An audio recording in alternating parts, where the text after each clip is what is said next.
నేను ఎందుచేత ఈ మాట అంటున్నాను అంటే, మనకి లలితా సహస్రనామ స్తోత్రంలో వసిన్యాది దేవతలు అమ్మవారిని స్తోత్రం చేసినప్పుడు గోమాత అని పిలిచారు. గోమాత అని పిలిచినప్పుడు అసలు లలితా సహస్రనామ స్తోత్ర ప్రారంభం ఈ నామంతో శ్రీమాత అని.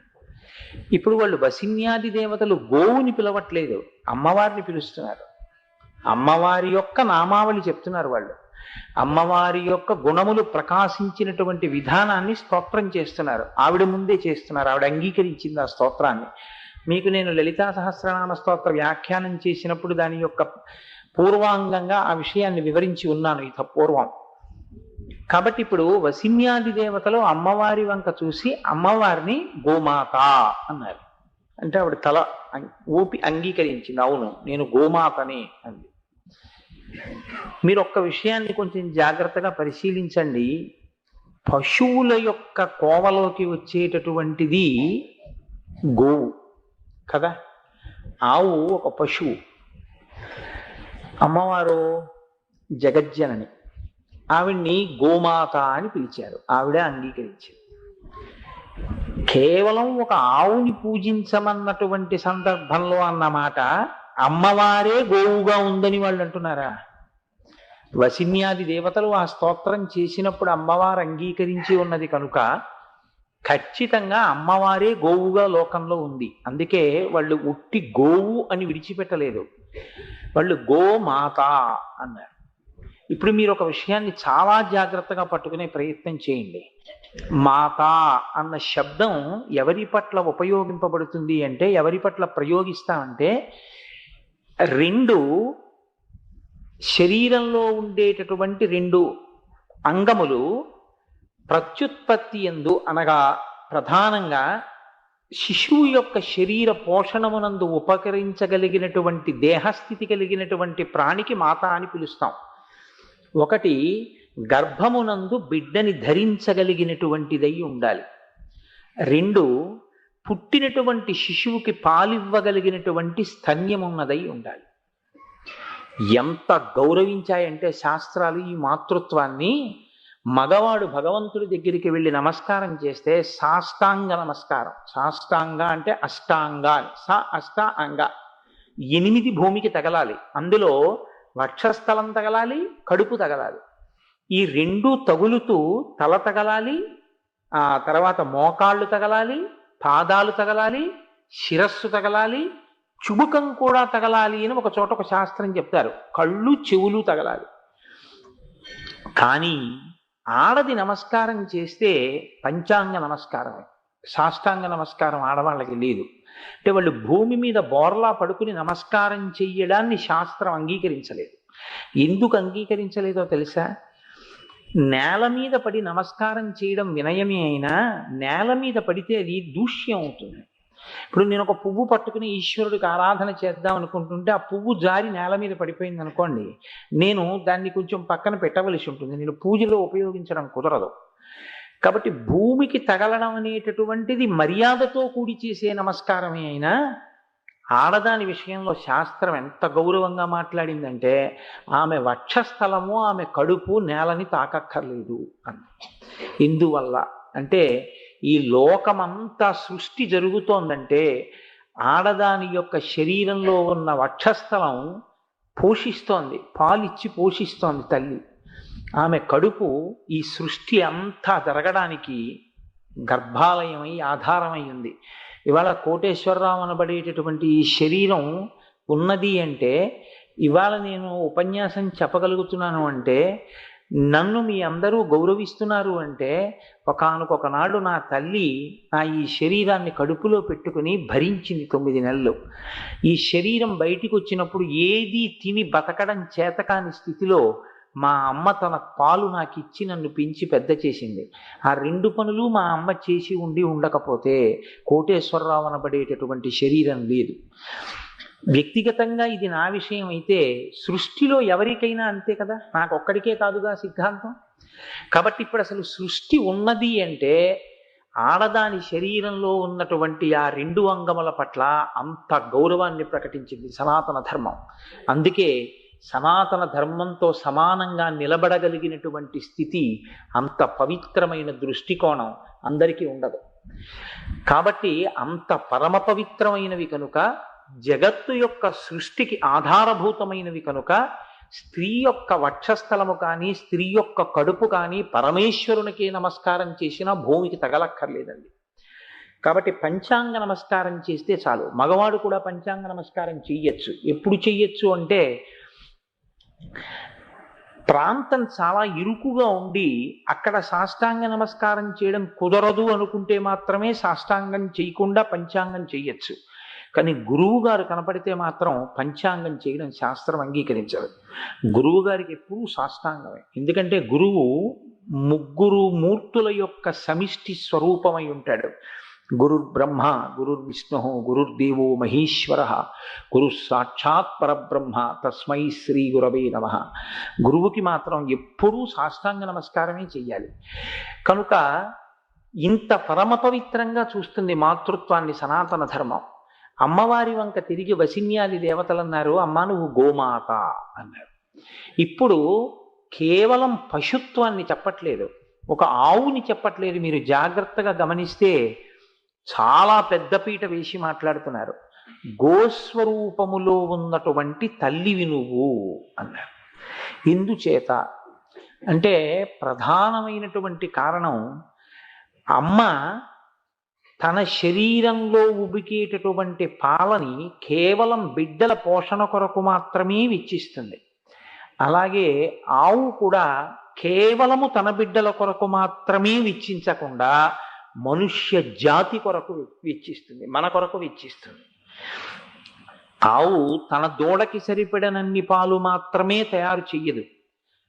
కావాలని గోవు తన దూడకి కావలసిన పాల కన్నా ఎక్కువ పాలను తయారు చేస్తుంది. ఎవరి కొరకు ఈ ఎక్కువ పాలు తయారు చేయడం? ముందు తన దూడ వచ్చి పొదుగుని తాకితే చాలు విడిచిపెడుతుంది. తర్వాతది మనుష్యులు పితికేసుకున్నా గోవు బాధపడదు, ఎంతో సంతోషిస్తుంది. వాళ్ళ కోసమే నేను ఈ పాలు తయారు చేశానంటది. తల్లి ఎలా పోషిస్తుందో పాలిచ్చి, అలా పాలిచ్చి పోషించేటటువంటి స్వరూపం ఉన్నటువంటి అమ్మవారి యొక్క స్వరూపమే గోవు. కాబట్టి ఆవిడ గోమాత. లోకంలో మనకి తల్లులు 4 స్వరూపాలుగా ఉంటారు అని చెప్తుంది శాస్త్రం. అందులో ఒకటి జనకమాత. జనకమాత అంటే శరీరాన్ని ఇచ్చినటువంటి తల్లి. రెండవ వారు భూమాత, ఈ భూమి తల్లి. మూడవది శ్రీమాత, నాలుగవది గోమాత. అందుకని నలుగురుగా ఉంటుంది ఆ మాతృత్వం. ఇందులో చాలా చాలా గమనించదగ్గ విషయం ఏమిటంటే, వేదం ఒక ఆశ్చర్యకరమైనటువంటి విషయాన్ని ప్రకటన చేసింది.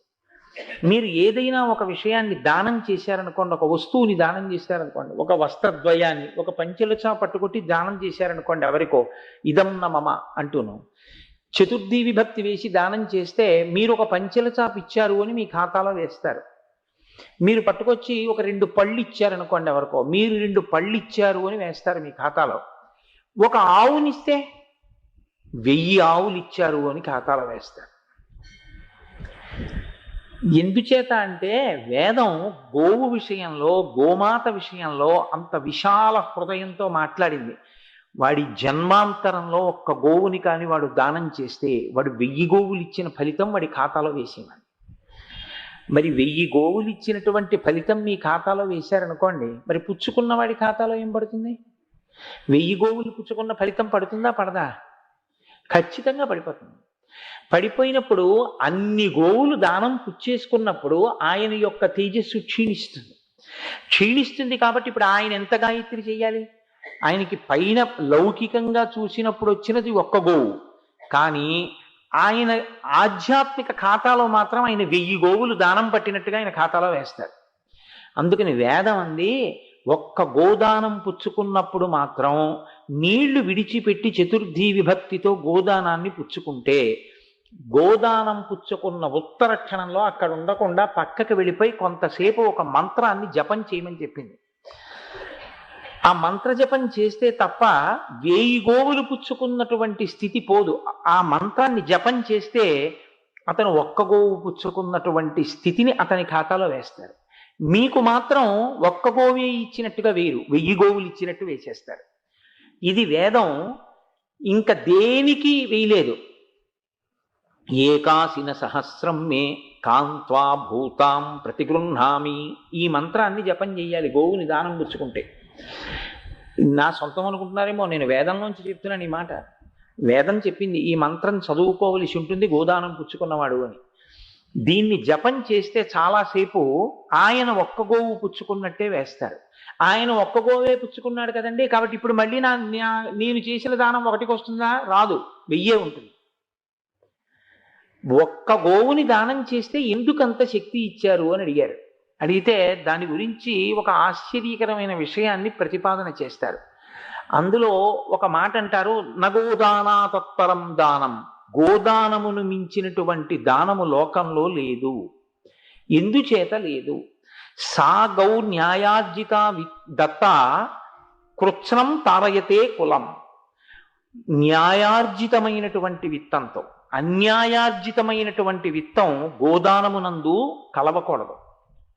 కష్టపడి సంపాదించిన న్యాయార్జితమైన విత్తంతో ఒక్క గోవుని కానీ దానం చేస్తే ఆ వ్యక్తిని తరించడం అన్న స్థితిని ఇవ్వరు.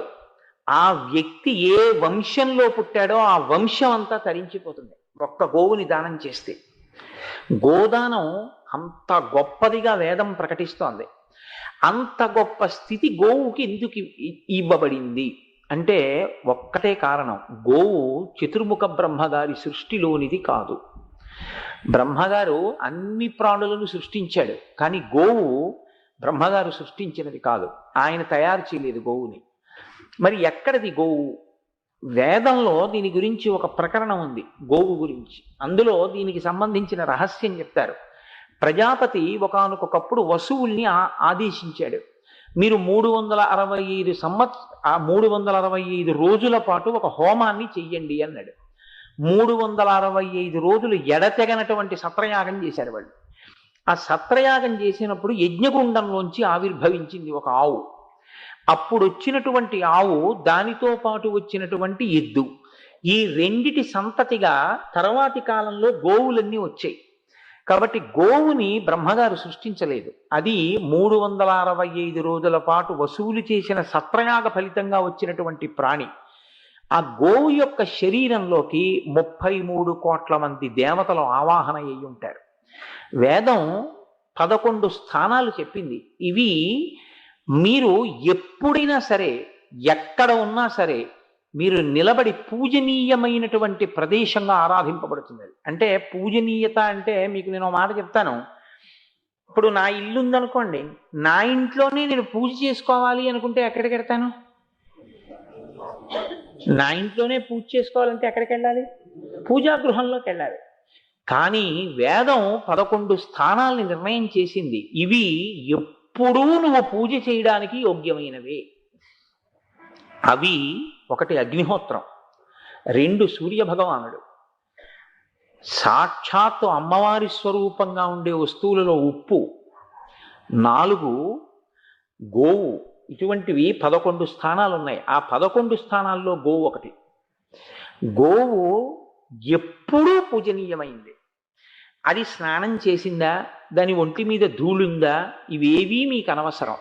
ఒక గోవు అలా వెళ్ళిపోతుంటే మీరు అలా వెళ్ళిపోతున్నారు అనుకోండి, మీరు అరటిపండు తీసుకొచ్చి గోవుకి తినిపించి వెళ్ళిపోయారనుకోండి, 33 కోట్ల మంది దేవతలు ప్రీతి చెందిపోతారు అంతే.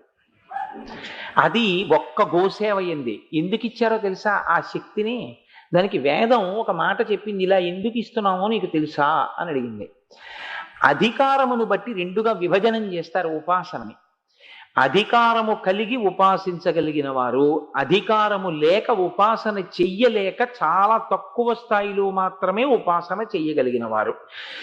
ఏముందండి, ఒకరికి నోరు తిరుగుతుంది, ఒకడు 4 మంత్రాలు చెప్పగలుగుతాడు, 4 పూజలు సరిగ్గా చేయగలుగుతాడు, వేరొకరికి అది చేత కాదు. చేత కానప్పుడు పాపం వాడు ఒక్క నమస్కారం చేసుకుంటాడు. ఇప్పుడు ఒకడు అధికారము లేక చేయలేకపోతున్నాడు, ఒకడు అధికారము ఉండి చెయ్యలేదు. మీరు చిత్రం గమనించండి. ఒకడికి అధికారం ఉంది, వాడికి నోరు తిరుగుతుంది, వాడు పనికి మాలినవన్నీ మాట్లాడతాడు, పనికొచ్చేది మాట్లాడడం. ఇంకొకరికి అధికారం లేదు, అందుకని వాడు చేయలేడు. ఇప్పుడు అధికారం ఉండి చెయ్యనివాడు, అధికారం లేక చెయ్యనివాడు ఇద్దరూ తరించడానికి ఈశ్వరుడు సృష్టించిన ఏకైక ప్రాణి గోవు. ఎందువల్ల నువ్వు చెప్పులు వేసుకుని గడ్డి పరకలు ఇలా ఆవుకి పెట్టారనుకోండి, ఎడం చేత్తో పెట్టినా సరే, చెప్పులు వేసుకుని ఎడం చేత్తో స్నానం చేయకుండా ఆవుకి గడ్డి పరకలు పెడితే ఆవు గడ్డి పరకలు తిన్నందుకు 33 కోట్ల మంది దేవతలకి మీరు అగ్నిహోత్రంలో మడి కట్టుకుని సశాస్త్రీయంగా హవిస్సులు ఇచ్చినటువంటి ఫలితం మీ ఖాతాలో వేస్తారు. ఇది వేదం మనుష్య జాతికి ఇచ్చిన వరం. ఇప్పుడు అంత పూజనీయమైన ప్రాణిగా మనల్ని ఉద్ధరించడానికి ఎవరు తిరుగుతున్నారు లోకంలో? అమ్మవారు తిరుగుతోంది అలాగా. వీడు ఏమీ చెయ్యడ్రా, పోనీ నాకు కనీసం గడ్డి పరక పెడితే చాలు వీడిని ఉద్ధరించేస్తాను అని తిరుగుతుంది ఆవిడ. అందుకే గోవు అని వదిలిపెట్టలేదు, గోమాత, అమ్మా, గోవు రూపంలో ఉన్న అమ్మా అని పిలిచాడు. ఇంకా ఆశ్చర్యం ఏమిటంటే, సాధారణంగా మీకు పాలు ఇచ్చేటటువంటి జంతువులు ఏవి ఉన్నా కూడా అవి ఇచ్చేటటువంటి పాలు పశు శరీరంతో ఉండి పాలిస్తే రజోగుణ తమోగుణముల యొక్క ఉద్రేకం వాటిలో ఎక్కువగా ఉంటుంది. రెండు జీర్ణం అవ్వడం కష్టం. అందుకే రాత్రి గేదె పాలు తాగి పడుకోకండి అని చెప్తారు. జీర్ణం అవ్వవు, ఒక పట్టాన తమోగుణాన్ని రజోగుణాన్ని కల్పిస్తాయి. కానీ సన్యాసి కూడా తాగవచ్చు అని నిర్ణయింపబడిన ఏకైక ఆహారం ఆవు పాలు. తల్లి లేని పసిపిల్లలకి పట్టి పెంచవలసి వస్తే ఆవు పాలే దిక్కు. ఇంటి చిన్ని బొజ్జ ముఖమల్ బట్టలా ఉండేటటువంటి మెత్తటి కడుపుతో ఉన్న పసిపిల్లాడి దగ్గర నుంచి సన్యాసి వరకు, జ్వరంతో ఉన్నవాడి దగ్గర నుంచి ఆరోగ్యవంతుడి వరకు అందరికీ తేలికగా జీర్ణమైపోగలిగినది సమీకృతమైన ఆహారం ఉన్నది ఆవు పాలు ఒక్కటే లోకంలో. ఆ పాలల్లో ఉన్నన్ని ఆహార పదార్థాలు, దానిలో ఉన్నంత శక్తి మీకు ఇంకే ఏ ప్రాణి యొక్క పాలలోనూ కనపడవు. సాధారణంగా అంత శక్తి ఉంటే అది జీర్ణం అవ్వడం కష్టం. ఇవాళ కొంచెం బరువుహారం తిన్నానండి, జీర్ణం అవ్వలేదంటారు. బరువుహారం అంటే కొంచెం శక్తి ఎక్కువ ఇవ్వగలిగిన పదార్థాన్ని తీసుకుంటే అంత తొందరగా జీర్ణం కాదు. కానీ ఆవు పాలు ఎంత బలవర్ధకమో అంత తొందరగా జీర్ణం అవుతాయి, అంత సత్వగుణాన్ని ప్రకాశింపచేస్తాయి. అమ్మవారుట ఈ ప్రపంచాన్నంతటినీ సృష్టి చేసేటప్పుడు ఒక మాట అనుకుందిట, నన్ను అమ్మ అని పిలుస్తారు. అమ్మ అన్న మాటకి ఉన్న గౌరవం ఏమిటో నాకు తెలుసు. ప్రపంచంలో ఏది పోగొట్టుకున్న నాడైనా విలవిలలాడడేమో కానీ అమ్మని పోగొట్టుకున్న నాడు మాత్రం విలవిలలాడిపోతాడు. అమ్మ, మా అమ్మని తీసుకెళ్ళిపోయావా అని అడిగితే నేనేం చెప్పాలి అనుకుందిట అమ్మవారు. అందుకని ఆ తల్లి 4 తల్లుల్ని సృష్టించింది. ఒకటి జనకమాత, జన్మనిచ్చిన తల్లి. జన్మనిచ్చిన తల్లి లోకంలో ఏదో ఒకనాడు శరీరం విడిచిపెట్టేస్తుంది. కానీ ఆమె స్థానాన్ని భర్తీ చేస్తూ ఎప్పుడూ మీ ఇంటి ముందు తిరిగేటటువంటి అమ్మ ఆవు. గోమాత అమ్మయే. అమ్మ చేతి అన్నం తినాలి, అమ్మ ఇచ్చినటువంటి పాయసం తాగాలనిపించింది అనుకోండి, మీ పుట్టినరోజు వచ్చింది, అమ్మగారు లేరు, వెళ్ళిపోయారు. ఇవాళ అమ్మ నాకు చిన్నప్పుడు నా పుట్టినరోజు వస్తే నాకు తలస్నానం చేయించి నాకు హారతి ఇచ్చి అమ్మ నాకు ఆశీర్వచనం చేసేది కదా. ఆ రోజుల్లో అమ్మ చేసిన ఆశీర్వచనం కదా ఇవాళ ఇంత స్థాయికి తీసుకొచ్చింది. కాబట్టి మళ్ళీ నేను ఇప్పుడు ఆ అమ్మ చేతి పాయసం తాగాలంటే ఎలా అనుకుంటే నాకు అమ్మ లేదని అనక్కర్లేదు అంది అమ్మవారు. నీకు నేను అందుకే అమ్మ రూపంలో గోమాతనిచ్చాను అంది. మీరు మీ పుట్టినరోజు నాడు ఆవుకి వెళ్ళి ఇన్ని పచ్చగడ్డి పరకలు పెట్టి గ్లాసుడు ఆవు పాలు తీసుకుని మీరు తాగి ఆవు యొక్క వెనక భాగం దగ్గరికి వెళ్ళి మీరు ఒక నమస్కారం చేస్తే మీరు చేసిన నమస్కారం మీకు ఆశీర్వచనం, మీరు తాగే పాలు అమ్మ ఇచ్చినవే అయిపోతాయి. కాబట్టి అమ్మ తర్వాత, జనకమాత తర్వాత ఉండేటటువంటిది గోమాత. గోమాత ఎంత గొప్పగా మన్ని పోషించి ఇస్తుందో అలా ఇచ్చేటటువంటిది భూమాత. భూమాత కూడా సమస్త ఐశ్వర్యాన్ని ఆవిడే ఇస్తుంది. తినడానికి తిండి భూమిలోంచి వస్తోంది, భోగములన్నీ భూమిలోంచే వస్తున్నాయి. నేను ఒక కారు కొనుక్కోవాలనుకోండి, కారు ఇనుముతో తయారు చేస్తారు, ఇనుము ఎక్కడిది? భూమిలోంచి వస్తుంది. కారు పెట్రోల్ కావాలి, ఎక్కడి నుంచి వస్తుంది? భూమిలోంచి వస్తుంది. పెట్రోల్ పుచ్చుకుని పొగ పెడితే ఎవరు పుచ్చుకోవాలి? మళ్ళీ భూమి పుచ్చుకోవాలి. కారు బరువు ఎవరు మొయ్యాలి? భూమి మొయ్యాలి. నేను ఇల్లు కట్టుకోవాలి, ఇటకలు ఎక్కడి నుంచి వస్తాయి? భూమిలోంచే వస్తాయి. సిమెంట్ ఎక్కడి నుంచి వస్తుంది? భూమిలోంచే వస్తుంది. నీరు ఎక్కడి నుంచి వస్తుంది? భూమిలోంచి వస్తుంది. ఆఖరికి నేను తలుపులు ఎట్టుకోవాలి, భూమిలోంచి వచ్చిన చెట్ల నుంచే వస్తాయి. మీకు భోగం ఇచ్చేది భూమే, మీకు పోషించడానికి కావలసినటువంటి సమస్తాన్ని సమకూర్చేది భూమి. లౌకిక ప్రయోజనము, వైదిక ప్రయోజనము అని రెండు మాటలు ఉంటాయి శాస్త్రంలో. లౌకిక ప్రయోజనము, వైదిక ప్రయోజనము రెండిటినీ చేకూర్చగలిగినటువంటివి లోకంలో జనకమాత. అమ్మ స్నానం చేసిందా లేదాతో సంబంధం లేదు. అమ్మకి కాళ్ళకి నమస్కారం చేస్తే 21 పర్యాయములు కాశీ పట్టణానికి వెళ్ళి ప్రదక్షిణం చేసినట్టే. కాశీ వెళ్ళి దర్శనం చేసుకుని భూప్రదక్షిణ షట్కేనా, భూప్రదక్షిణం కూడా చేసినట్టు. అంత ఫలితం అమ్మకి నమస్కారం చేస్తే. గోవుకి ప్రదక్షిణం చేసిన అంతకన్నా ఎక్కువ ఫలితం. అటువంటిదే భూమాత, తల్లి, సాక్షాత్తు మన తండ్రి అయినటువంటి విష్ణు భగవానుని యొక్క భార్య. కాబట్టి ఈ మూడిటిని సృష్టించి ఎప్పుడూ మనని రక్షించేటటువంటి 4వ మాత శ్రీమాత. కాబట్టి ఇప్పుడు అమ్మవారు లోకంలో ఏదైనా తీసేస్తుందేమో కానీ అమ్మ అన్న వస్తువుని మాత్రం తీయదు. తీయకుండా ఉండడం కోసమే ఇలా తీస్తే మళ్ళీ అమ్మని తీసుకొచ్చి అక్కడ పెట్టేస్తుంది. అందుకని అలా వచ్చినటువంటి అమ్మ స్వరూపమే గోవు. శాస్త్రంలో అందుకే వేదంలో ఒక మాట చెప్తారు, తల్లిని కత్తి పట్టి కంఠం నరికి అమ్మ మాంసాన్నంతటినీ తీసి కత్తిపీటకేసి కోసుకుని వండుకు తింటే ఏ పాపం వాడి ఖాతాలో వేస్తారో, ఆవుని చంపినా ఆవు మాంసం తిన్నా అదే పాపాన్ని వాళ్ళ ఖాతాలో వేస్తారు. మాతృహత్యకి గోహత్యకి రెండిటికి ఏ విధమైన భేదాన్ని శాస్త్రం పాటించదు. గోమాత జనకమాత ఇద్దరూ ఒక్కటే. అందుకే అమ్మకి, గోవుకి చేసిన సేవ అమ్మకి చేసిన సేవే.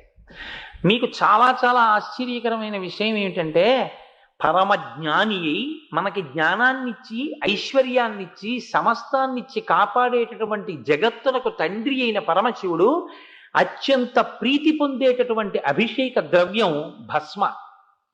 ఈ భస్మ తయారు కావాలంటే మీరు ఎక్కడదో అక్కడిది బూది పట్టుకొస్తానంటే కుదరదు. ఆవు పేడ ఉండలు చేసి, ఆ ఉండలు చేసినటువంటి ఆవు పేడని ఒక రకమైనటువంటి మంత్రాలతో కాలుస్తారు. కాల్చి తయారు చేసిన విభూతి ఎంత గట్టిగా ఉంటుందో, ఆ విభూతి పరమశక్తివంతమైనటువంటి విభూతి. దాన్ని మంత్రంతో కలిపి ధారణ చేస్తారు విభూతి మీద. మీకు నేను శివమహాపురాణం చెప్పినప్పుడు ఆ భస్మకి సంబంధించిన విషయాలు చాలా వివరణ చేసి ఉన్నాను. ఆ భస్మ ధారణ మంత్రం కూడా ఆ ముద్రణ చేసి అందరికీ పంచిపెట్టడం జరిగింది. ఆ భస్మ అంత గొప్పది, అది కేవలం ఆవు పేడలోంచి వస్తుంది. ఇంకా ఆశ్చర్యకరమైన విషయం ఏంటంటే, మీరు ఒక దేవాలయంలోకి వెడితే మిమ్మల్ని పునీతం చేయగలిగినవి రెండు ఉంటాయి. ఒకటి దేవాలయపు పుష్కరిణి, 2 అంతరాలయమనందున్న మూర్తి. ఇప్పుడు నా పాపం పోవాలనుకోండి, ఎవరు పోగొట్టాలి? నేను వెళ్ళి ఆయన ముందు నిలబడితే అయ్యప్ప స్వామి పోగొట్టాలి నా పాపాన్ని. 2 ఏది పోగొట్టాలి? దేవాలయ ప్రాంగణంలో ఉన్నటువంటి పుష్కరిణి పోగొట్టాలి. అందులోనే స్నానం చేశాను అనుకోండి, నా పాపం పోతుంది. పుష్కరిణిని కడుపులో పెట్టుకుని 33 కోట్ల మంది దేవతల్ని ఒంట్లో పెట్టుకుని మీ దగ్గరికే తిరిగేటటువంటి దేవాలయం గోమాత. ఎందుకో తెలుసా? అది తాగి లోపలికెళ్ళిన నీళ్లు మూత్రం అయితే గోమూత్రం పుష్కరిణులన్నింటికన్నా గొప్ప పుష్కరిణి. దానిలోనున్న మూత్రమే పుష్కరిణి. అది గోమూత్రాన్ని విసర్జిస్తుంటే దాని తోకతో ఇలా పట్టి ఇలా చల్లుకుంటే చాలు, మీరు సమస్త తీర్థములలో స్నానం చేసిన ఫలితాన్ని మీకు వేసేస్తారు. ఇంకా ఆశ్చర్యం ఏమిటంటే, ఇవన్నీ దేనివల్ల వచ్చాయి? అమ్మవారు తిరుగుతోంది గోరు రూపంలో, గోమాత. అందుకని గోవును విడిచిపెట్టలేదు వసిన్యాది దేవతలు, గోమాత పిలిచారు. ఆవు పేడ వేస్తుంది. పిపీలికాది పర్యంతంలో ఏ ప్రాణి విసర్జించినటువంటి మలమైనా సరే దుర్గంధ భూయిష్టమై ఉంటుంది. సరికదా? దాన్ని కానీ అలాగే ఉంచితే వ్యాధికారకమైనటువంటి క్రిములను అది బాగా వాతావరణంలోకి ప్రవేశపెడుతుంది. కానీ ఒక్క ఆవు వేసేటటువంటి మలం మాత్రం, గోమయం మాత్రం సహజంగా వ్యాధికారకమైనటువంటి క్రిములను నిర్మూలించగలిగిన శక్తితో ఉంటుంది. అత్యంత సుగంధభరితమైనటువంటి మలం సృష్టి మొత్తం మీద ఒక్క గోవు యొక్క గోమయమే. అది వేసేటటువంటి పేడే అంత సువాసనతో ఉంటుంది. సృష్టిలో ఇంకటువంటిది లేదు. మీకు నేను ఒక మాట చెప్తాను, వేదాంతర్గతమైనటువంటి విషయాల్ని మీకు నేను ఇవాళ మనవి చేస్తున్నాను. వేదం ఒక మాట చెప్తుంది, పాపములు ఎంతవరకు పట్టుకుని ఉంటాయో చెప్తుంది. చేసే పాపాలు ఎక్కువ అవుతున్నాయి అనుకోండి, ఎక్కువ అవుతుంటే లోపలికి పట్టుకుంటాయి. ఎలా పట్టుకుంటాయి అంటే, త్వక్క అంటే చర్మాన్ని పట్టుకుంటాయి, అస్థి అంటే ఎముకల్ని కూడా పట్టుకుంటాయి. అందుకని యత్ త్వక్ అస్థి గతం పాపం, అది దేహే తిష్టతి మామకాహ. వేదంలో చెప్తారు ఈ మంత్రాన్ని. ప్రాసనం పంచగవ్యంచ. మీరు ఆ పంచగవ్యాల్ని కానీ మంత్రపూర్వకంగా లోపలికి పుచ్చుకున్నారనుకోండి, అలా పుచ్చుకున్నటువంటి ఉత్తర క్షణంలో అగ్నిరేంధరం, ఇంధనాన్ని అగ్ని ఎలా కాల్చేస్తుందో, ఇక్కడ కిరసనాయిలు పోసి ఉంటే అగ్ని తగిలింది అనుకోండి, ఒక్కసారి భగ్గుని ఎలా మండిపోతుందో, పంచగవ్యాన్ని నోట్లోకి పుచ్చుకోగానే త్వక్కి అస్థికి పట్టిన పాపాలు కూడా కాలిపోతాయి.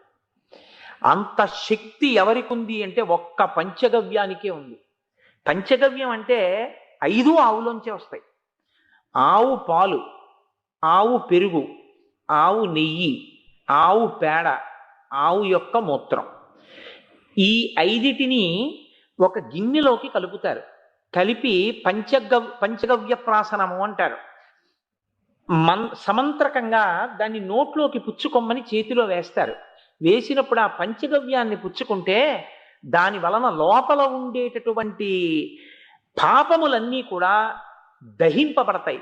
అంత శక్తి కలిగినటువంటి పదార్థములన్నీ కూడా ఆవు యొక్క శరీరంలోంచే బయటకు వస్తాయి. మీకు ఇంకా ఆశ్చర్యం ఏమిటంటే, ఆవు శరీరం వదిలిపెట్టిన తర్వాత 3 రకాలుగా ఈశ్వరుణ్ణి సేవిస్తుంది. సృష్టిలో ఇంకెవరలా సేవించరు, ఒక్క ఆవే సేవిస్తుంది అలాగా. నేను మీకు ముందే మనవి చేశాను, వీటి కోసం అని ఆవుని చంపకూడదు. ఆవుని చంపితే కన్న తల్లిని చంపినట్టే. ఆవు తనంత తాను చనిపోయిన తర్వాత ఉపయోగించాలి వాటిని. ఆవు చర్మం ఢమరుకగా, మృదంగంగా ఈశ్వరుడి దగ్గర వాద్యం ఘోషయామి అన్నప్పుడు వాయిస్తారు.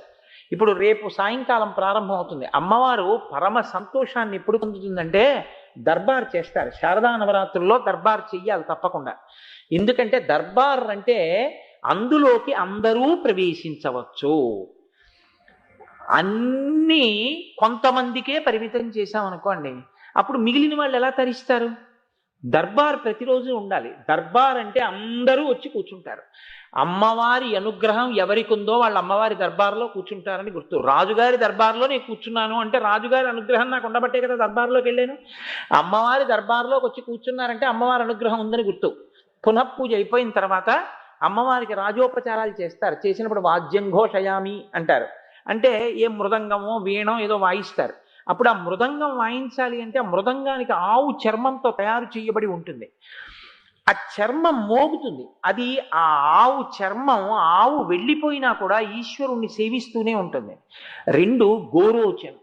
గోరోచనం అంటే ఆవు పుట్టింది మొదలుకొని పనికిరానటువంటి గడ్డి లోకంలో ఉన్నదంతా తింటూ ఒక తెల్లటి కాగితాన్ని తీసుకొని, మనం బట్టలు కుట్టే సూది ఉంటుందే, ఆ సూదిని కొద్దిగా తగలకుండా కాటుక మీద గుచ్చి ఆ తెల్ల కాగితం మీద ఇలా అంటే ఎంత నల్ల చుక్క పడుతుందో, ఒక రోజు అది తిన్న గడ్డిలోంచి అంత చిన్ని చుక్కంత గోరోచనాన్ని తయారు చేసుకుంటూ వెడుతుంది బతికున్న నాళ్ళు. ఒక గోవు పూర్తి జీవితకాలం బతికితే దాని కడుపులో ఇంత గోరోచనం పెరుగుతుంది, దాని జీర్ణాశయంలో. గోరోచనాన్ని బతికున్న గోవుని చంపి తీస్తే కన్న తల్లిని చంపి ప్రేగులు మెళ్ళో వేసుకున్నట్టే. నేను మళ్ళీ చెప్తున్నాను, ఎందుకంటే ఎవరైనా పొరపాటు పడతారేమో అని నాకు భయం. తనంత తానుగా మరణించిన తర్వాత, అంటే దాని ఆయుర్దాయం అయిపోయి గోవు వెళ్ళిపోయిన తర్వాత గోవు కడుపు కోసి ఆ గోవు కడుపులో గోరోచనం ఎక్కడుంటుందో గుర్తించగలిగిన ప్రజ్ఞ కలిగిన వాళ్ళు గోరోచనాన్ని తీస్తారు. తీసి దాన్ని తీసుకొచ్చి భగవంతుని యొక్క అంతరాలయంలో కాలుస్తారు. కాలిస్తే అందులోంచి అపారమైన సువాసనలు వెదజల్లుతుంది ఆ గోరోచనం. తను వెళ్ళిపోయిన తర్వాత, తన శరీరం పడిపోయిన తర్వాత, తను బతికున్న నాళ్ళు కూడపెట్టిన ఆ గోరోచనం ఈశ్వరుడి అంతరాలయంలో వెలగాలని, సుగంధం ఆయనకి తగలాలని తన కడుపులో గోరోచనాన్ని పెంచే ఏకైక ప్రాణి సృష్టిలో గోమాత ఒక్కటే. 3, పరమశివ లింగానికి అభిషేకం చేసేటప్పుడు నమకం చేస్తూ వేయకూడదు. తెలియక నమక చమకాలకు పోసేస్తూ ఉంటారు. చమకం చేసేటప్పుడు ఆవు యొక్క కొమ్ము, మళ్ళీ చెప్తున్నాను, బలవంతంగా చంపి కాదు, ఆవు తనంత తాను మరణించిన తరువాత ఆవు కొమ్ము తీసి, ఆవు కొమ్ము యొక్క చిట్ట చివరి భాగంలో సన్నటి రంధ్రం చేసి దానికి వెండి ముఖాన్ని తగిలించి ఆ కొమ్ము పట్టుకుని దాంట్లోకి ఆవు పాలు పోస్తుంటే ఆ కొమ్ములోంచి పాలు వెళ్ళి శివలింగం మీద పడి అభిషేకం జరిగితే పరమశివుడు అత్యంత ప్రీతి చెందిపోతాడు. కానీ సాకారుడై వృషభవాహనారూఢుడై ఉన్నటువంటి శివస్వరూపానికి మాత్రం కొమ్ములోంచి అభిషేకం చేయకూడదు. శివలింగానికి చెయ్యొచ్చు అభిషేకం. తను చనిపోయిన తర్వాత 3 రకాలుగా ఈశ్వరుణ్ణి సేవిస్తుంది గోమాత.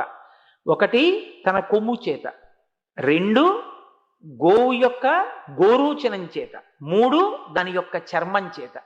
శరీరం విడిచిపెట్టిన తరువాత ఇలా ఈశ్వరుణ్ణి సేవించేటటువంటి ప్రాణి ప్రపంచంలో ఆవు ఒక్కటే. మీకు ఎన్ని దోషాలుండనివ్వండి, ఎన్ని కష్టాలుండనివ్వండి, గడ్డి తిన్న ఆవు కడుపులోంచి వచ్చినటువంటి పాలు తెచ్చి మీరు అభిషేకం చేస్తే భగవంతుడు పరమ ప్రీతి చెందిపోయి మీకు సమస్తమైనటువంటి కోరికలు తీర్చేస్తాడు. మీ కోరికలు తీర్చడానికి, మీకు అక్కర్లేంది తిని మిమ్మల్ని ఉద్ధరించడానికి కావలసిన పాలిచ్చే ప్రాణి అమ్మ మిమ్మల్ని కాపాడినట్టు కాపాడేటటువంటి తల్లి స్వరూపం గోమాత ఒక్కటే. అందుకే అత్యంత ఘోరమైన దోషం కింద లెక్క ఏది వేస్తారో తెలుసా అండి? గోమోదక దోషం.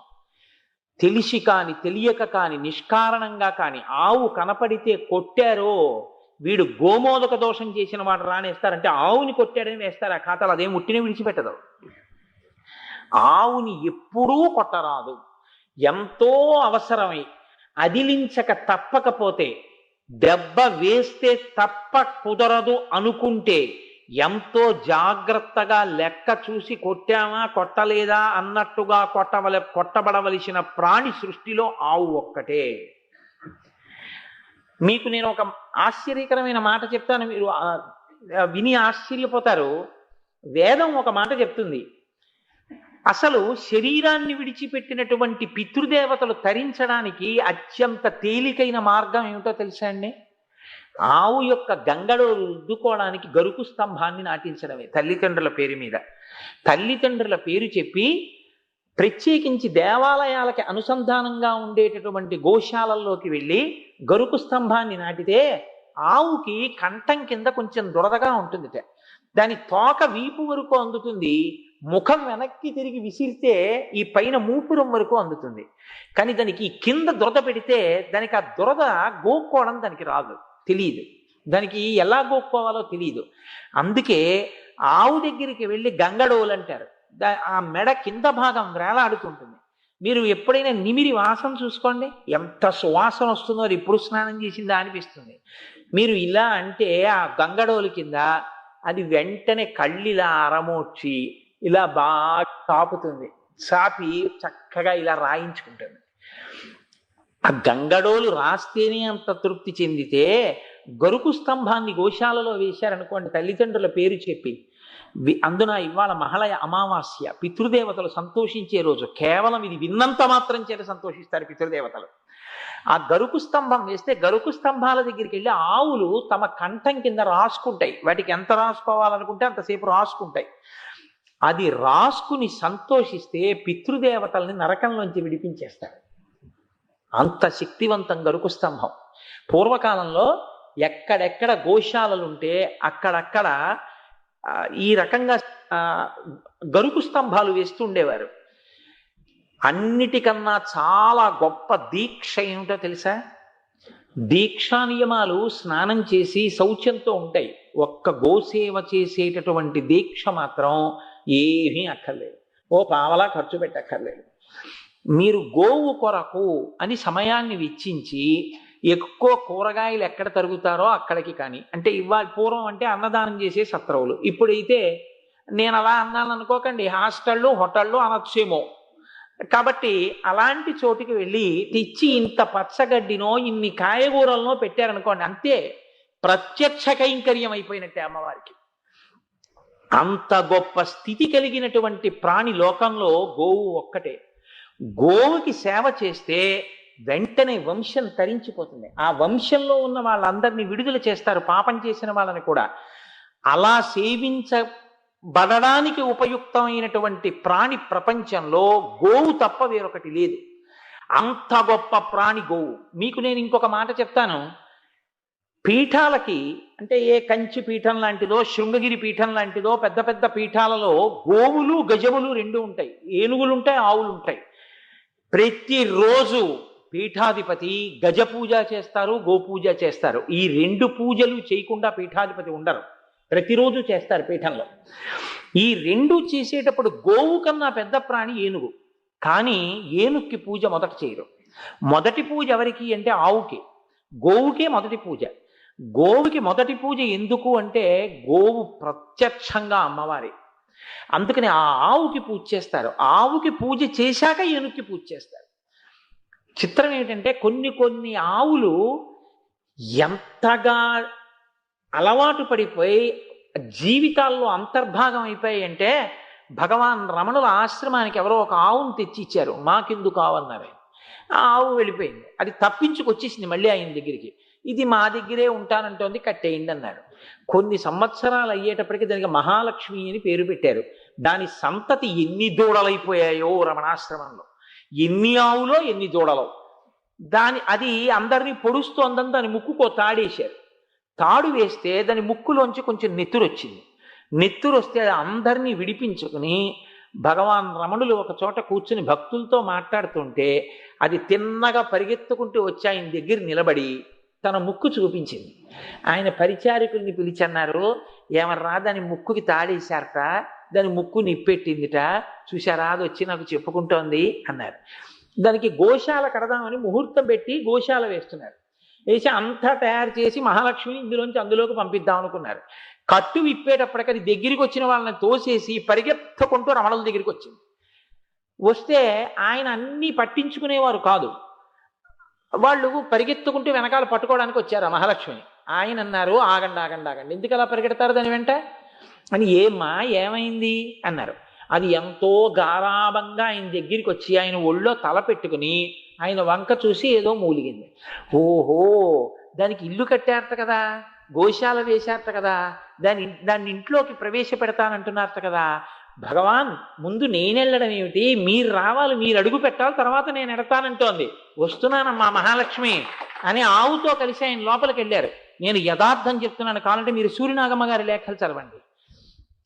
ఆ మహాలక్ష్మి ప్రతిరోజు రమణులు కూర్చునుంటే కట్టుకొయ్య నుంచి విప్పగానే అది టీవీగా నడుచుకుంటూ లోపలికి వచ్చేసి మా స్వామి నాకడ్డేమిటన్నట్టుగా ఆయనకి ప్రదక్షిణం చేసి నమస్కారం చేసి వెళ్ళిపోయేది. ఆఖరణ దానికి ప్రాణోత్క్రమణం అయిపోతుంది. కొన్నాళ్ళు అయిపోయిన తర్వాత దాని శరీరం పడిపోతోంది. పడిపోతుంటే ఎవరేం పెట్టినా తినేది కాదు. అలా పడుంటే వచ్చి చెప్పారు రమణులకి, ఏం తింటలేదండి, ప్రాణం పోయేటట్టుంది దానికని. రమణులు వచ్చారు, చాలా బాధగా ఉంది. అది వచ్చి ఆయన కూర్చుని ఇలా, ఏమ్మా లక్ష్మి బాధగా ఉందా అన్నారు. అంతే, కళ్ళు విప్పి చూసి తలెత్తి గబగబా ఆయన ఒళ్ళో తలపెట్టుకుంది. ఆయన దాని గంగడోలు నిమురుతో, ఏం బాధ లేదమ్మా, చక్కగా శరీరంలోంచి విడిపోయి నువ్వు అనంతమైన ఆత్మగా నిలబడిపోతావు, నీకేం బెంగలేదమ్మా అని ఇలా ఒళ్ళు తడుగుతుంటే అలా కళ్ళు విప్పి రమణుల వంక చూస్తూ సంతోషంగా ఆయన ఒడిలో అది శరీరం వదిలేసింది. వదిలేస్తే రమణులు, అది చాలా గొప్ప ఋషి కారణజన్మురాలై ఇక్కడికి వచ్చిందని, ఒక సన్యాసికి అంత్యేష్టి సంస్కారం చేస్తే ఎలా చేస్తారో అలా అంత్యేష్టి సంస్కారం చేసి రమణాశ్రమంలో దానికి సమాధి నిర్మాణం చేశారు. ఇప్పటికీ మహాలక్ష్మి ది కౌ అని రమణ మహర్షి ఆశ్రమం వెనకాతల సమాధి ఉంటుంది. నేను అరుణాచలం నాతో వచ్చిన వాళ్ళందరికీ తీసుకెళ్ళి చూపించాను ఆ సమాధి. కాబట్టి ఆవులు అంత సేవించాయి. ఆశ్చర్యం ఏమిటంటే ప్రపంచంలో లక్ష్మీ స్థానం 5 చోట్లే ఉంటుంది. ప్రత్యక్షంగా మీరు వేసిన పువ్వు భక్తితో వేస్తేనే అమ్మవారికి అందుతుంది. కానీ మీరు పువ్వు ఇలా వేస్తే అందిపోయేది ఎప్పుడు అంటే 5 స్థానాల్లో మాత్రం లక్ష్మీదేవి స్థిర నివాసంతో ఉంటుంది. అవి లక్ష్మీ స్థానాలు, వాటి యందు లక్ష్మి ఉంటుంది. అందులో మొట్టమొదటిది నాకు జ్ఞాపకం ఉన్నంత వరకు 5 నాకు జ్ఞాపకంలో ఉన్నాయో లేవో, నేను ఎప్పుడో చదివాను. ఒకటి పద్మం, పద్మమునందు లక్ష్మి కూర్చుని ఉంటుంది. రెండవది ఏనుగు యొక్క కుంభస్థలం. మూడవది వివాహమైపోయినటువంటి ఆడదాని పాపట యొక్క ప్రారంభ స్థానం. అందుకే ముందు బొట్టు ఇక్కడ పెట్టుకోవాలా ఇక్కడ పెట్టుకోవాలా అంటే శాస్త్రంలో ముందు బొట్టు ఇక్కడే పెట్టుకోవాలి. ఇక్కడ పెట్టుకుని ఇక్కడ పెట్టుకోవాలి తప్ప అసలు ఇక్కడ బొట్టు లేకుండా ఉండకూడదు. ఇక్కడ బొట్టు లక్ష్మీ స్థానం, దాన్ని అలంకృతం చెయ్యాలి. నాలుగవది ఏనుగు యొక్క కుంభస్థలం. 5 ఆవు యొక్క వెనక తట్టు. అంటే ఆవు యొక్క వెనక ప్రాంతం లక్ష్మీదేవి యొక్క నివాస స్థానం. అందుకే గోపూజ చేస్తే గోవుకి ముందర కూర్చుని పూజ చేయకూడదు. గోవు ముఖానికి చందనం రాయొచ్చు, బొట్టు పెట్టచ్చు, మెడలో పూలదండ వెయ్యొచ్చు. రమణాశ్రమంలో గోపూజ చేస్తే వడల దండలు కట్టి గోవుల మెళ్ళల్లో వేసేవారు. అంత గొప్ప గోపూజ చేసేవారు. మనం కూడా చేద్దాం, ఏదో ఒకనాడు అంత వైభవోపేతంగాను చేద్దాం. కాబట్టి ఆ గోవుకి వెనక భాగంలో నిలబడి వెనక భాగంలో కూర్చుని పూజ చేస్తారు. ఈ గోపూజ ఎంత గొప్పదంటే సశాస్త్రీయమైనటువంటి గోపూజ కానీ చెయ్యగలిగితే గోవు యొక్క ఏ అంగమునందు ఏ దేవతలు ఉన్నారో చెప్తారు. అక్కడ పువ్వు వేస్తే వాళ్ళు అక్కడ కూర్చుని ఉంటారు గోవు శరీరంలో. ఎందుకంటే ఆవిడ గోమాత, అమ్మవారే. ఆ పువ్వు ఆ దేవతల యొక్క స్థానాల మీద పడుతుంది, వాళ్ళ మీద పడుతుంది, వాళ్ళు అనుగ్రహిస్తారు. గోపూజ అంత గొప్ప పూజ. ఆవు నెయ్యి, ఆవు నీతి దీపం ఎంత గొప్పవంటే శాస్త్రం అంది, ఒక దేవాలయంలో దీపం పెట్టడానికి నువ్వు ఆవు నెయ్యి కానీ తీసుకువెళ్ళి కొద్దిగా ఇవ్వడం జరిగితే, ఎక్కడ పడితే అక్కడ దీపం పెట్టకూడదు. ఎలా పడితే అలా దీపం పెట్టేశారనుకోండి, అది గాలికి నిధనమైపోతుంది వెంటనే. ఆ నెయ్యి తులికిపోయింది అనుకోండి, కాళ్ళు జారిపోతాయి. నెయ్యి దేవాలయానికి ఇమ్మని చెప్పింది శాస్త్రం. ఇస్తే దేవాలయం వాళ్ళు ఏం చేస్తారంటే అంతరాలయాల్లో దీపాలు వెలిగిస్తారు. ఆవు నెయ్యి తీసుకెళ్లి దేవాలయానికి ఇచ్చినప్పుడు అది చండీ హోమంలో పడినా ఆ ఆవు నెయ్యి దేవాలయంలో దీపంగా వెలిగిన, మూడవది నేను చెప్తాను కానీ ఎవ్వరూ ఆ ప్రయోగం చెయ్యవద్దు. అమ్మవారి గురించి చెప్పేటటువంటి పూనికతో ఉన్నటువంటి పౌరాణికుడికి తినమని అన్నంలో వేసుకోమని ఆవు నెయ్యి ఇచ్చినా అది సాక్షాత్ అమ్మవారికే చెందుతుంది. తేలికగా తరించడానికి మార్గం ఏం చెప్పిందంటే ఆవు నీతిని ఇలా వినియోగించు అని చెప్పింది. అయ్యా చండీ హోమంలో వినియోగం చేయి. చండీ హోమం అంత శక్తివంతం. అసలు ఆవిడ కోపస్వరూపంతో ఉంటుంది. ఆ హోమం చేసి మీరు చూడండి ఎంత గొప్పగా జరుగుతుందో చండీ హోమం. ఇలాంటి అవకాశం జార విడుచుకోకండి, మళ్ళీ రమ్మంటే వచ్చేవి కావు. మీరు ఒక్కసారి నిజంగా దుర్గా సప్తశతి మంత్రాలు వినండి. పచ్చివి దానిమ్మకాయలు,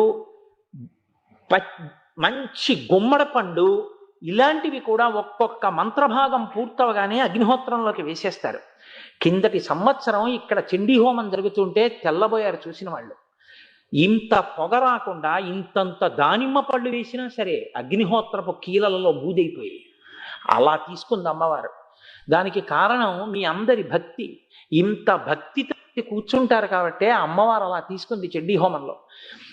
ప్రతిరోజు ఆ చండీ హోమంలో నెయ్యి పడినా, ఆ చండీ హోమంలో పదార్థాలు పడినా అమ్మవారు పరమప్రీతి చెందుతుంది. అందున శరత్కాలం శారదా నవరాత్రుల్లో చండీ హోమం అంత శక్తివంతం.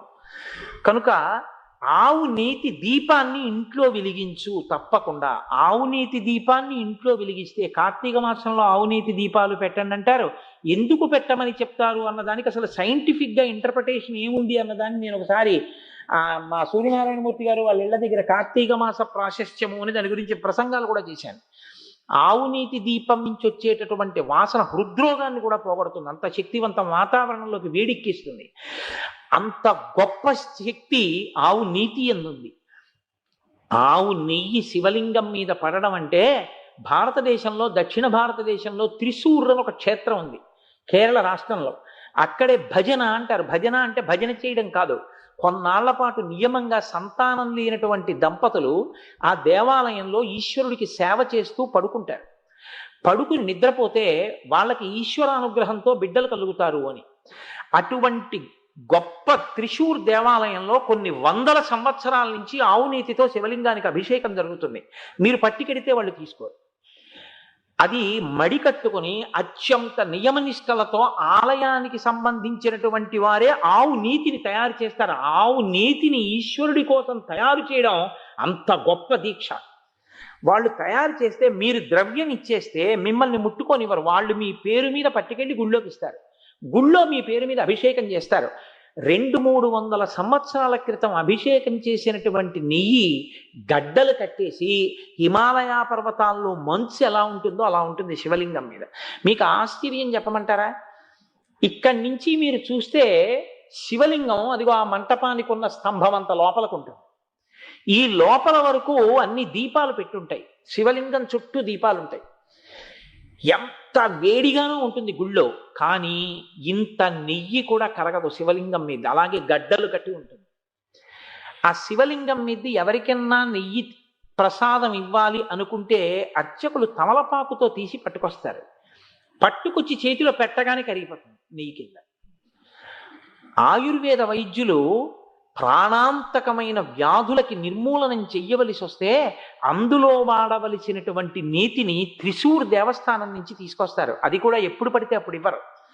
త్రిశూర్ దేవస్థానంలో అర్చకత్వం చేసే అర్చకులు ఎంత నియమనిష్టలతో ఉంటారంటే, ఆ దేవాలయంలో అర్చన చేసేటటువంటి అర్చకుడు ఎప్పుడైనా ఈ దేవాలయంలో అర్చనకి వెళితే ఇంటికి వెళ్ళరు, వాళ్ళు దేవాలయంలోనే ఉంటారు.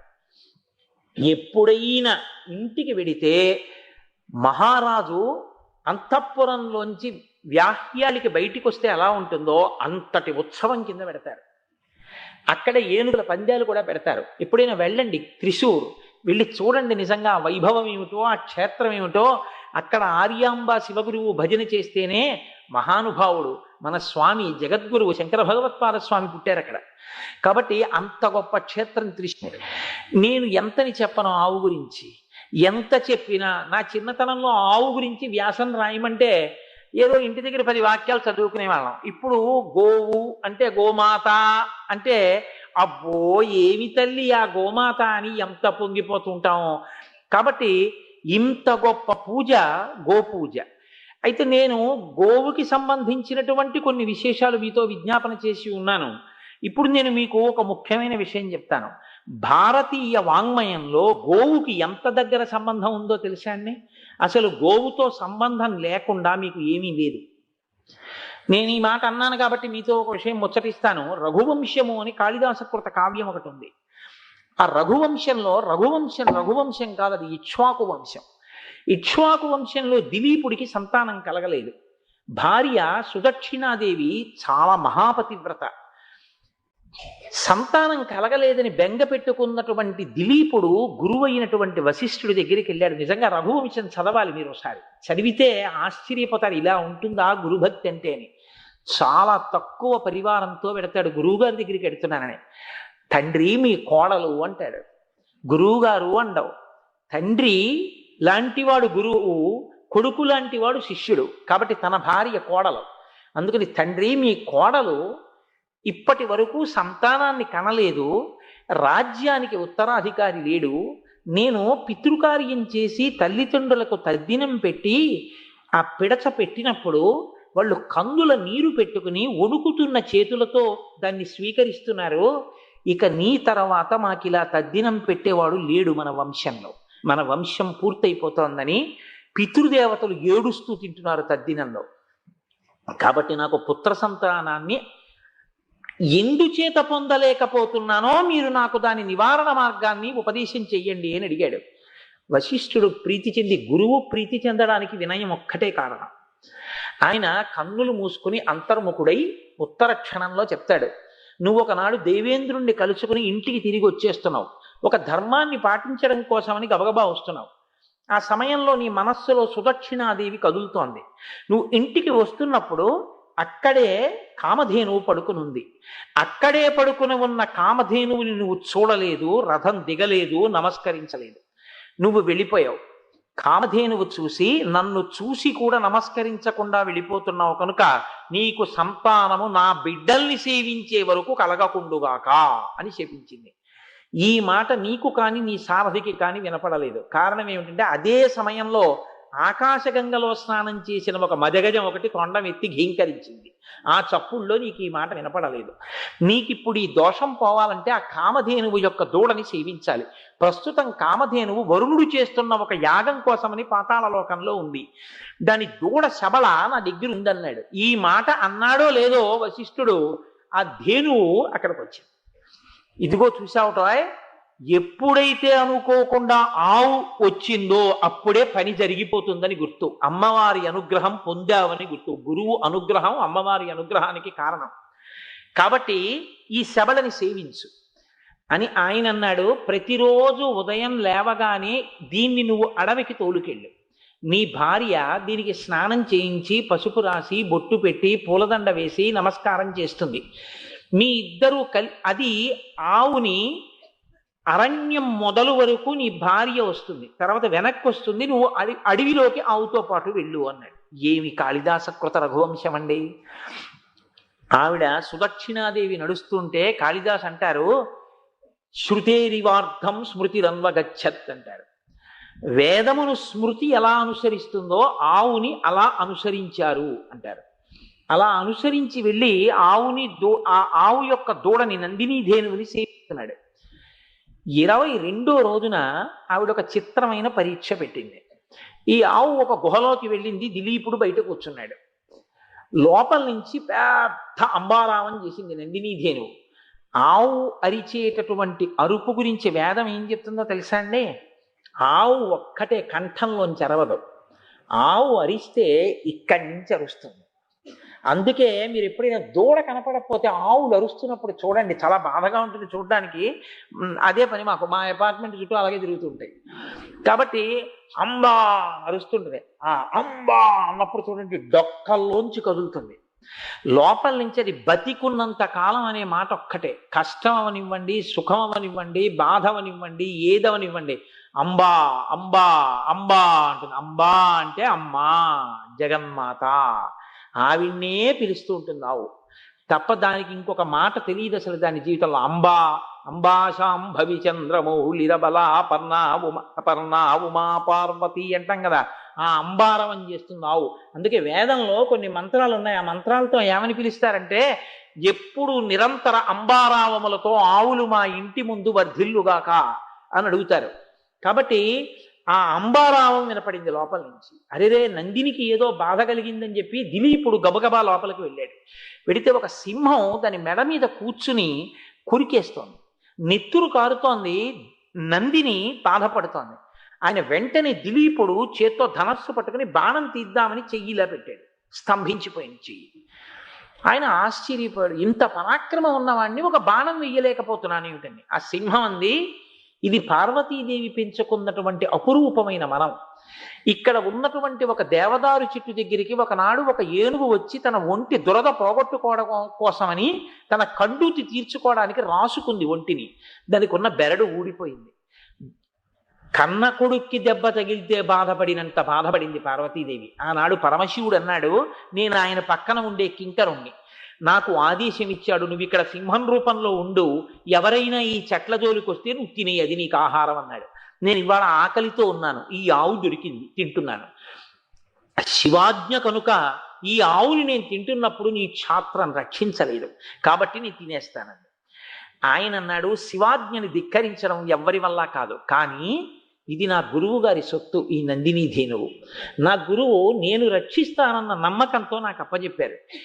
శివాజ్ఞే కావచ్చు, సింహం ఆవుని తినేసిందని నేను వెనక్కి వెళ్ళకూడదు, ఆవుకి బదులు నన్ను తినేసి ఆవుని విడిచిపెట్టేసేయాలి.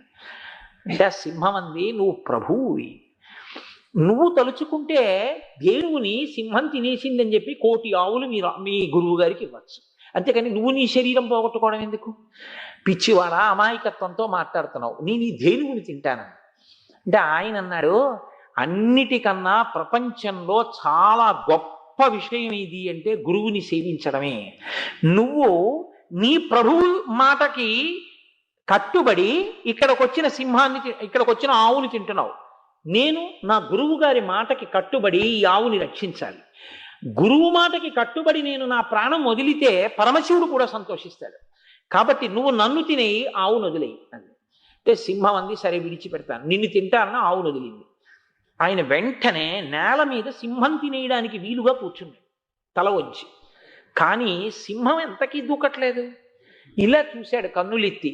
చూసేసరికి నందినీధేనువు ఆయన పక్కకే వచ్చి నిలబడి, దిలీప చక్రవర్తి, నీ యొక్క గురు భక్తిని, నందినీధేనువనైన నా పట్ల నీకున్న గౌరవాన్ని పరిశీలించడానికి ఈ పరీక్ష పెట్టాను. నీకేం కావాలో కోరుకో అంది. వంశోద్ధారకుడు, గొప్ప కీర్తి కలవాడు, ఈ భూమండలాన్ని గొప్పగా పరిపాలించగలిగినటువంటి పరమ సమర్థుడైనటువంటి కుమారుణ్ణి నాకు కటాక్షించమని అడిగాడు. తప్పకుండా కటాక్షిస్తాను, నా పాలు పితుక్కుని దోసిట్లో పోసుకుని నోట్లోకి పుచ్చుకోవాలి. ఆయన అన్నాడు, అలా పుచ్చుకోవాలి. నీవు నా గురువు గారి ధేనువువి. మా గురువు గారు నీ పాలతో స్వాహాకార వషత్కారాలు చేస్తాడు. ఆయన అగ్ని కార్యానికి సరిపోయిన పాలు పోగా గురువుగారు, ఒరే ఇప్పుడు నువ్వు పిండుకు తాగరా అంటే తాగుతాను తప్ప ఆ గురువు గారికి చెందిన ఆవుకి సంబంధించిన పాల మీద నా సొంత అధికారం లేదు. నువ్వే తాగమన్నా నేను తాగకూడదు. అంటే గురువు గారికి చెప్తాను, గురువు గారు తాగమన్నప్పుడు తాగుతానన్నాడు. ఏవి గురుభక్తయా దిలీప, పొంగిపోతున్నాను పదండి. త్యాగాయ సమృతార్థానాం సత్యాయ మితభాషిణాం. చాలా తక్కువగా మాట్లాడతాడు, చేతకాక కాదు. ఎక్కువ మాట్లాడితే గబుక్కుని ఏదైనా మాట అంటే నిలబెట్టగలనో నిలబెట్టలేను అని. సత్యాయ మితభాషిణాం యశసే విజిగీషూణాం. అనేకమైనటువంటి దండయాత్రలు చేస్తాడు. దేని కొరకు చేస్తాడు అంటే యశస్సు కొరకు. రాజుకి యశస్సు పొందాలి. ఆపదలందు ధైర్యగుణ మంచిత సంపదలందు దాల్మియున్ భూప సభాంతరాళమున పుష్కళ వాక్చతురత్వమాది బాహాపటు శక్తియున్ యశమునంద అనురక్తియు ప్రకృతి సిద్ధగుణంబులు సజ్జనాళి కిందంటాడు భర్తృహరి. కీర్తి ఉండాలన్న కోరిక మంచి వ్యక్తికి ఉంటుంది. కాబట్టి యశసే విజిగీషూణాం, కీర్తి కోసమని ఆయన దండయాత్ర చేస్తుంటాడు. ప్రజాయి గృహమీచినాం, భార్యతో కలిసి సంసారంలో ఎందుకుంటాడు అంటే పుత్ర సంతానాన్ని పొందడం కోసం, సంతానాన్ని పొందడం కోసం తప్ప కేవలం కామోపభోగం కోసం భార్యతో కలిసి ఉండే లక్షణం ఉన్నవాడు కాడు. ఈ 4 గొప్ప లక్షణములు ఉన్నవాడు రఘువు కనుక ఇక్ష్వాకు వంశం రఘువు పుట్టిన తర్వాత రఘువంశమైంది అన్నారు. అంత గొప్ప రఘుమహారాజు గారు ఎలా పుట్టారు అంటే ఒక ఆవుని సేవిస్తే పుట్టారు. ఆవుని సేవిస్తే, నేను యథార్థం చెప్తున్నాను మీకు, అత్యంత పవిత్రమైనటువంటి స్థలాలు లోకంలో 2 ఉంటాయి. ఏమిటో తెలుసా అండి? ఒకటి గోష్టం, ఇంకొకటి కూడా అంతే గోష్టం. ఒకటి ఆవులు తిరిగే ప్రదేశం. ఆవులు తిరిగే ప్రదేశంలోకి వెళ్ళి కూర్చుని మీరు జపం చేశారనుకోండి, అది 1,000,000 రెట్లు సిద్ధినిచ్చేస్తుంది. నేను అందుకే గుంటూరు శృంగేరి శారదాపీఠానికి ఉపన్యాసాలకు వెడితే ఎప్పుడూ ఆ గోశాలలోనే కూర్చుంటాను. నేను, నాతో పాటు మా ప్రసాద్ బాబు గారు ఆ గోవులన్నీ కడగడం, పసుపులు రాయడం, బొట్లు ఎట్టడం, అందులో కూర్చుని విష్ణుసహస్రనామ స్తోత్రం చదువుకుంటూ ఉండడం, ఎప్పుడూ అక్కడే కూర్చుంటుంటాం ఎక్కువగాను. లేకపోతే ఆ బిల్వ వృక్షం కిందకి వెళ్ళి కూర్చుని జపం చేసుకుంటూ ఉంటాం. కాబట్టి 2 ఎప్పుడూ భగవద్భక్తితో రమించిపోయి భగవంతుడి గురించే మాట్లాడేటటువంటి నోరు, ఈ 2 పరమ పవిత్రాలు లోకంలో. కాబట్టి గోష్టం అన్నది అంత గొప్పది, ఆవుకి గోశాల కట్టడం అన్నది అంత గొప్పది. కాబట్టి ఇప్పుడు ఇంత గొప్ప వ్యక్తి ఎలా పుట్టాడు అంటే ఆవుని సేవించడం వల్ల పుట్టాడు. మీకు రామాయణ భారత భాగవతాల్లో ఆవుని సేవించి ధన్యులైపోయిన మహానుభావులు ఎంతమంది ఉన్నారో తెలుసా? భాగవతంలో అక్రూరుడు అని ఉన్నాడు. శ్రవణం కీర్తనం విష్ణోహ స్మరణం పాదసేవనం అర్చనం వందనం దాస్యం సఖ్యం ఆత్మనివేదనం అని భక్తి 9 విధములు. శ్రవణం అంటే వినడం, వినడానికి పరీక్షిత్. కీర్తనం శ్రీశుకుడు, విష్ణోహ స్మరణం ప్రహ్లాదుడు, పాదసేవనం తల్లి లక్ష్మీదేవి, అర్చనం పృథుమహారాజు, వందనం అక్రూరుడు, అర్చనం వందనం దాస్యం హనుమ, సఖ్యం అర్జునుడు, ఆత్మనివేదనం బలిచక్రవర్తి. 9 భక్తులకి 9 మంది ప్రతినిధులు. అందులో వందనం నమస్కారానికి అక్రూరుడు. అంత భక్తి అక్రూరుడికి ఎలా వచ్చింది అని అడిగారు. అడిగితే అక్రూరుడి తండ్రి పేరు శ్వఫల్కుడు, తల్లి పేరు గాంధిని. ఆ తల్లి, అక్రూరుడి తల్లి గాంధిని పుట్టక ముందు ఆ గాంధిని తండ్రి నేను ప్రతిరోజు ఒక గోవుని దానం చేస్తాను అని సంకల్పం చేసి 1 సంవత్సరం పాటు 365 రోజులు గోదానం చేశాడు. ఆ గోదానం చేస్తే ఆ అమ్మాయి పుట్టింది గాంధిని. ఆ అమ్మాయి కడుపున అక్రూరుడు పుట్టాడు. ఎందుకంటే తాతగారు చేసిన గోదానాల వల్ల. గోదానం చేసిన వాళ్ళ వంశంలో అక్రూరుడు లాంటి భక్తుడు పుడతాడు. అక్రూరుడు ఎంత భక్తుడో తెలుసా అండి భాగవతంలో?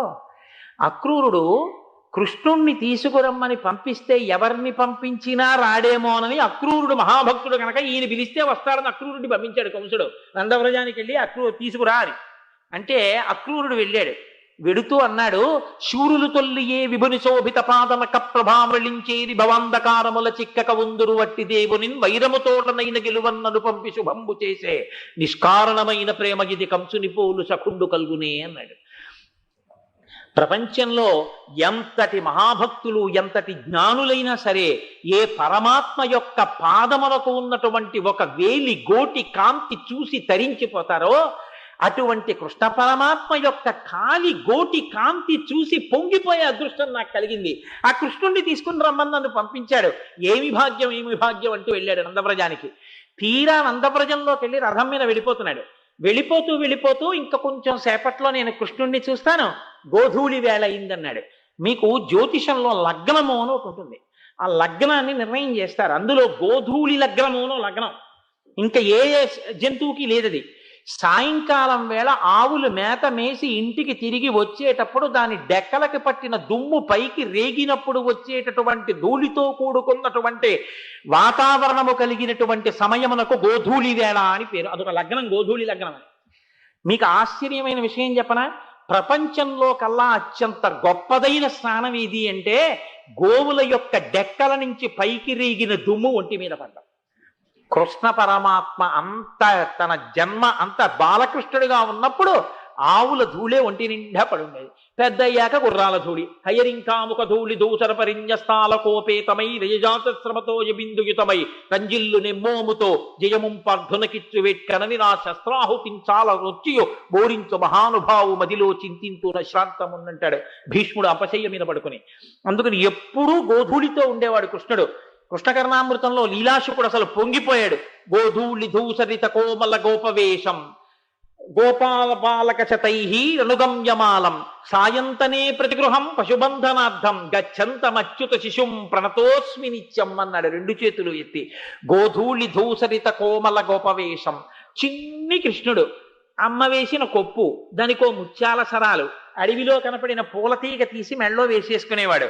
అమ్మ కట్టిన చిన్న పట్టుదట్టి, కాళ్ళకి పెట్టిన గజ్జెలు, దాని మీద కట్టుకున్న ఉత్తరీయం, అందులో దోపేసిన కొమ్మబూర, ఓ పక్కన వేణువు, చేతిలో ఓ కర్ర, ఇటు పక్క చేతిలో ఓ బూర. ఆ బూర ఊస్తే ఆవులన్నీ రావాలి, వాటికి పేర్లు పెట్టి పిలిచేవాడు. సాయంకాలం గోధూళి ధూసరిత కోమల గోపవేషం.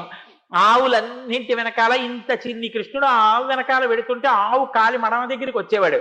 వెళ్ళి ఆ ఆవుల తోకలు పట్టుకుని వాటి తొడల మీద కొట్టి, ఏ శివ ఇటు తిరుగు, నీలకంఠ ఇటు తిరుగు, ఓ భద్రకాళి ఇటువైపుకి వెళ్ళు, కొంచెం పొడుస్తోంది అనుకోండి భద్రకాళి అనేవాడేమో, భద్రకాళి ఇటురా, ఓ చాముండా ఇటు వెళ్ళు, ఓ శారదా ప్రసన్నురాలివి నాతో రా అమ్మ అని పేర్లు పెట్టి పిలిచి కొమ్మబూర ఊస్తే ఎక్కడెక్కడ ఆవులు వస్తుండేవి.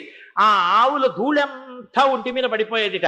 గోధూళి ధూసరిత కోమల గోపవేషం గోపాల బాలక శతైరనుగమ్యమానం.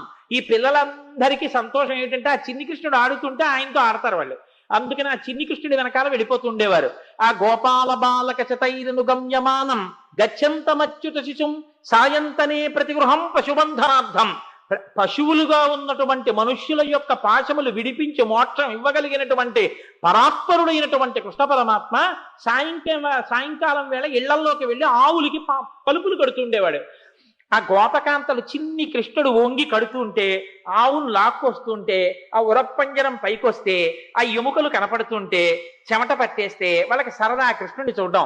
అందుకని ఆయన వెళ్ళిపోతుంటే కృష్ణ కృష్ణ కృష్ణ కృష్ణ ఏమనుకోకు, అదిగో చూసావా విజయ, అది మా మాట విందు నీకైతే ఉంటుంది, దాన్ని కూడా కట్టెళ్ళిపో కృష్ణ అంటే దాన్ని వెళ్ళి ఆ పలు పట్టుకు రా విజయ రా అని లాగేవాడు. అది రాదు. ఈయన ఎంత గట్టిగా లాగుతున్నా ఈయన చిన్నవాడు, అది ఇలా అంటే ఈయన వెనక్కి వెళ్ళిపోవాలి. పైకి ప్రాకృత శిశువు, లోపల బొజ్జలో బ్రహ్మవాడు. ఆ ఆవును లాక్కొచ్చి కడుతుంటే వీళ్ళు చూసి నవ్వుతుండేవారు. కృష్ణకర్ణామృతంలో లీలాశకుడు అన్నాడు, జీవుల పాశములను విప్పే పరమాత్మ పశువుల్ని కట్టుకుంటున్నాడు సాయంకాలం వేళ. ఏం ఆశ్చర్యం, చూడమంటే మళ్ళీ మీకు దొరుకుతుందిరా ఈ అవకాశం.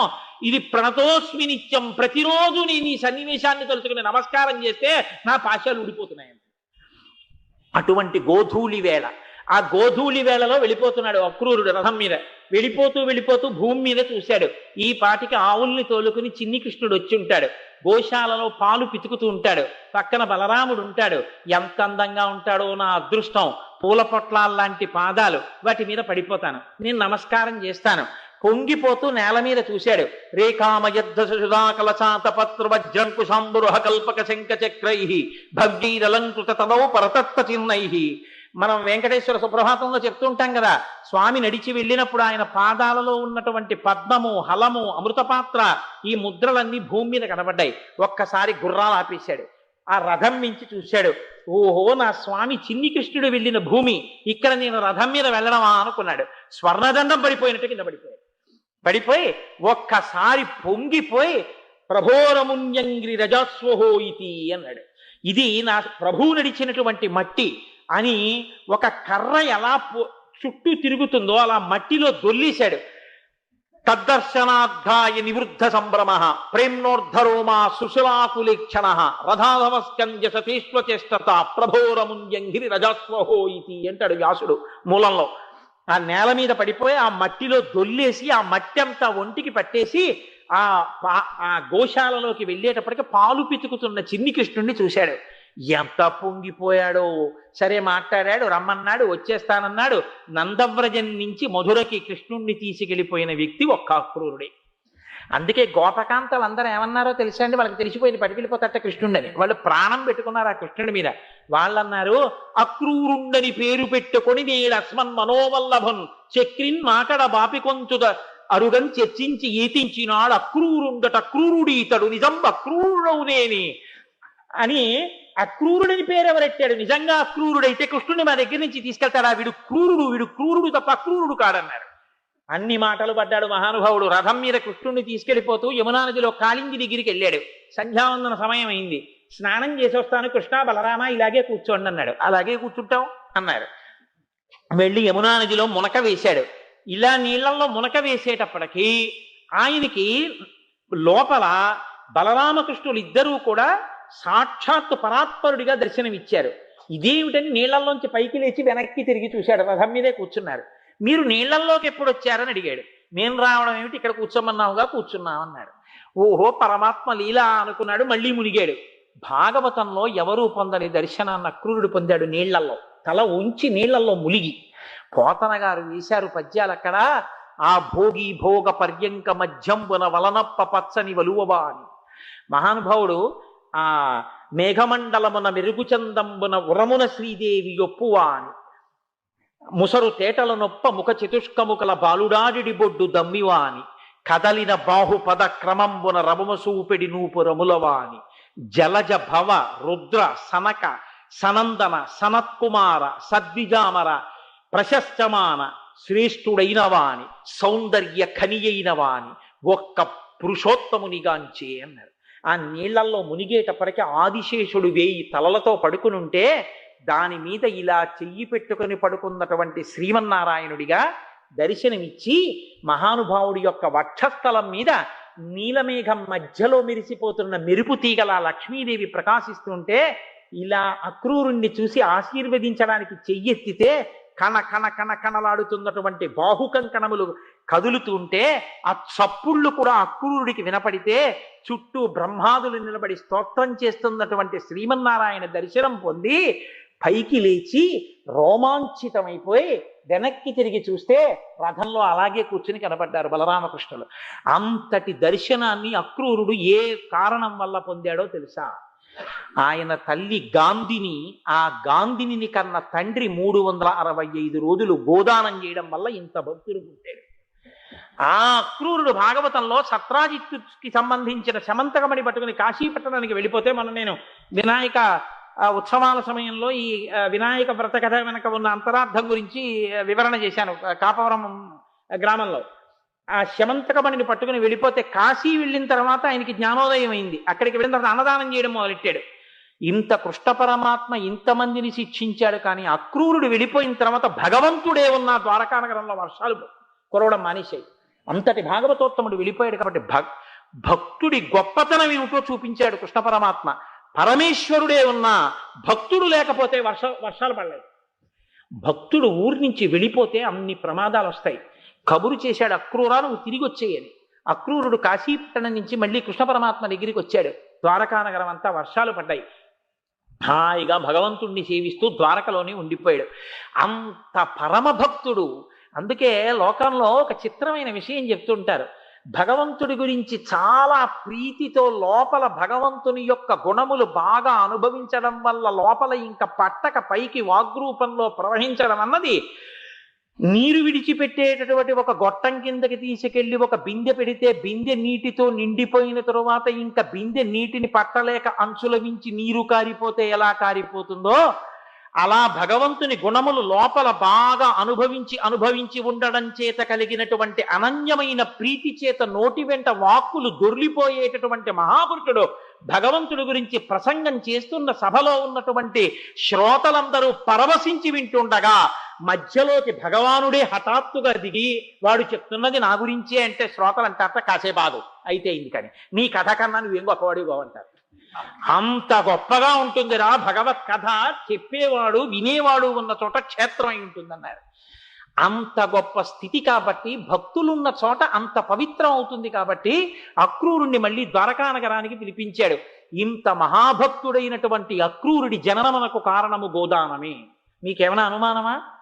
రఘువంశంలో రఘుమహారాజు గారు పుట్టడానికి కారణం గోదానమే, గోసేవయే. మీకు అలాగే శ్రీరామాయణంలో విశ్వామిత్రుడు అసలు బ్రహ్మర్షి అవడానికి కారణం గోవే. ఆయన భూమండలం అంతా తిరిగొచ్చి వశిష్ఠ మహర్షి ఆశ్రమానికి వచ్చి వెళ్ళిపోతుంటే నీకు ఆతిథ్యం ఇస్తానన్నాడు వశిష్ఠుడు. నాకు నువ్వేమిస్తావులే, చేసింది చాలు పాపం, నాకు ప్రీతిగా అర్ఘ్యం ఇచ్చావు, పాద్యం ఇచ్చావు, ఇంకింతకన్నా ఏం కావాలి, వెళ్ళొస్తానన్నాడు. కాదు అన్నం పెడతానన్నాడు. చాలా మంది ఉన్నారు, ఏం పెడతామన్నాడు. నీకెందుకు పెడతానన్నాడు.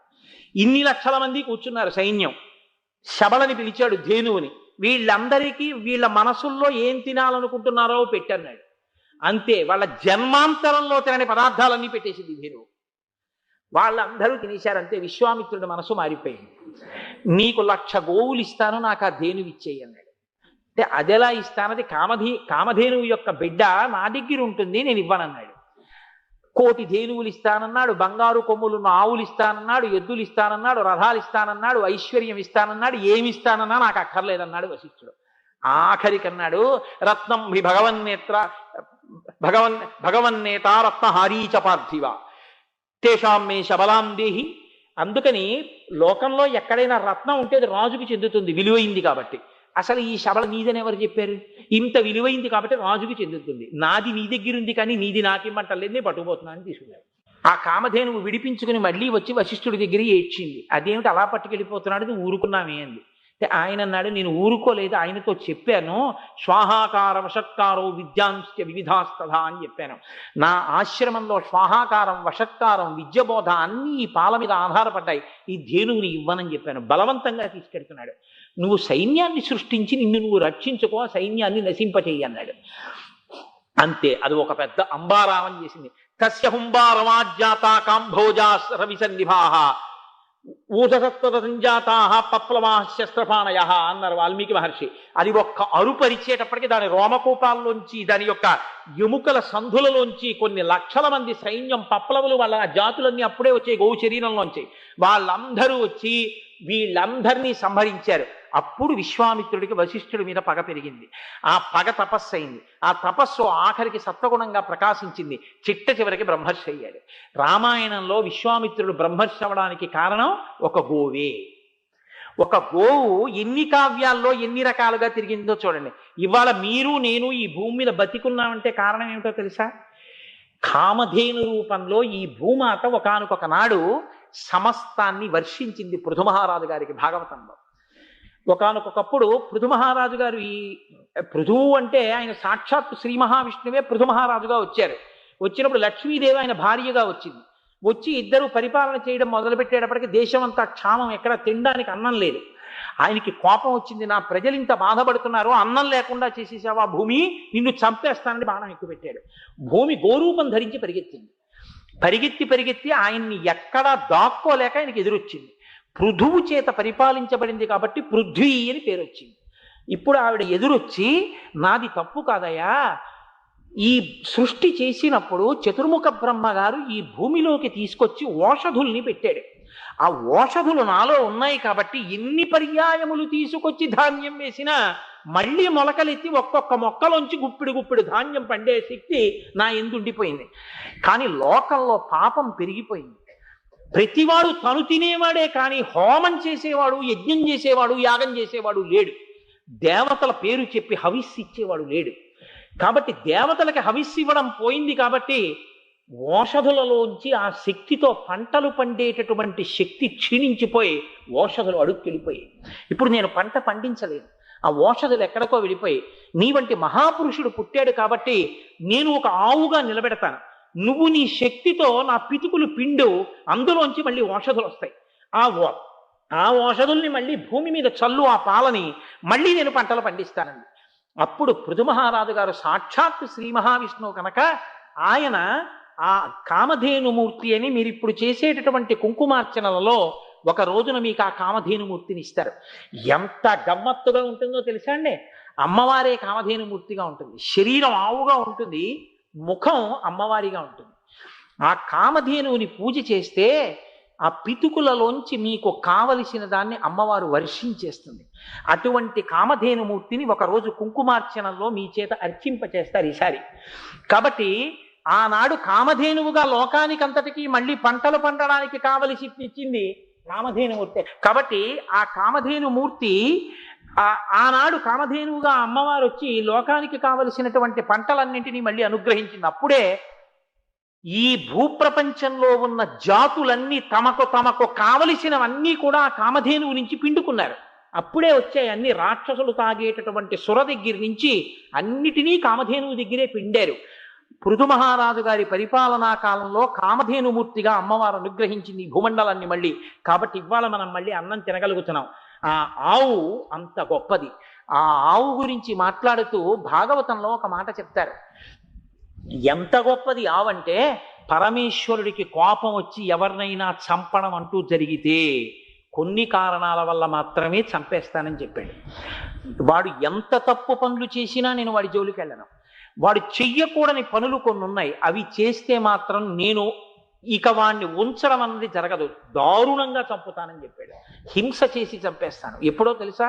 శుద్ధ సాధులందు, సురలందు, శృతులందు, గోవులందు, విప్రకోటియందు, ధర్మ పదవియందు, తవిలి నాయందు వాడెన్నడలుగు నాడు హింస పొందు. ప్రహ్లాదోపాఖ్యానంలో చెప్పాడు ఈ మాట. శ్రీమన్నారాయణుడి దగ్గరికి దేవతలు ప్రార్థన చేస్తే ఈ పరిస్థితులు ఎప్పుడు వస్తే అప్పుడు చంపేస్తానా చేసిన వాడిని అని చెప్పాడు. మొట్టమొదటిది శుద్ధ సాధులందు, భగవంతుణ్ణి నమ్ముకున్న వాడి జోలికెడితే నిష్కారణంగా చచ్చిపోతాం. ఎంతమందో అలా పడిపోయిన వాళ్ళు ఉన్నారు లోకంలో. శుద్ధ సాధులందు, సురలందు, దేవతల్ని నింద చేసి యజ్ఞయాగాది క్రతువుల్ని విమర్శించడం మొదలెడితే ఇబ్బందులు వస్తాయి. శృతులందు, వేదం జోలికెడితే ఇబ్బంది వస్తుంది. విప్రకోటి యందు, భగవంతుణ్ణి నమ్ముకుని ఆరాధన చేసేటటువంటి పరమభక్తులైన వాళ్ళ జోలికెడితే ఇబ్బంది వస్తుంది.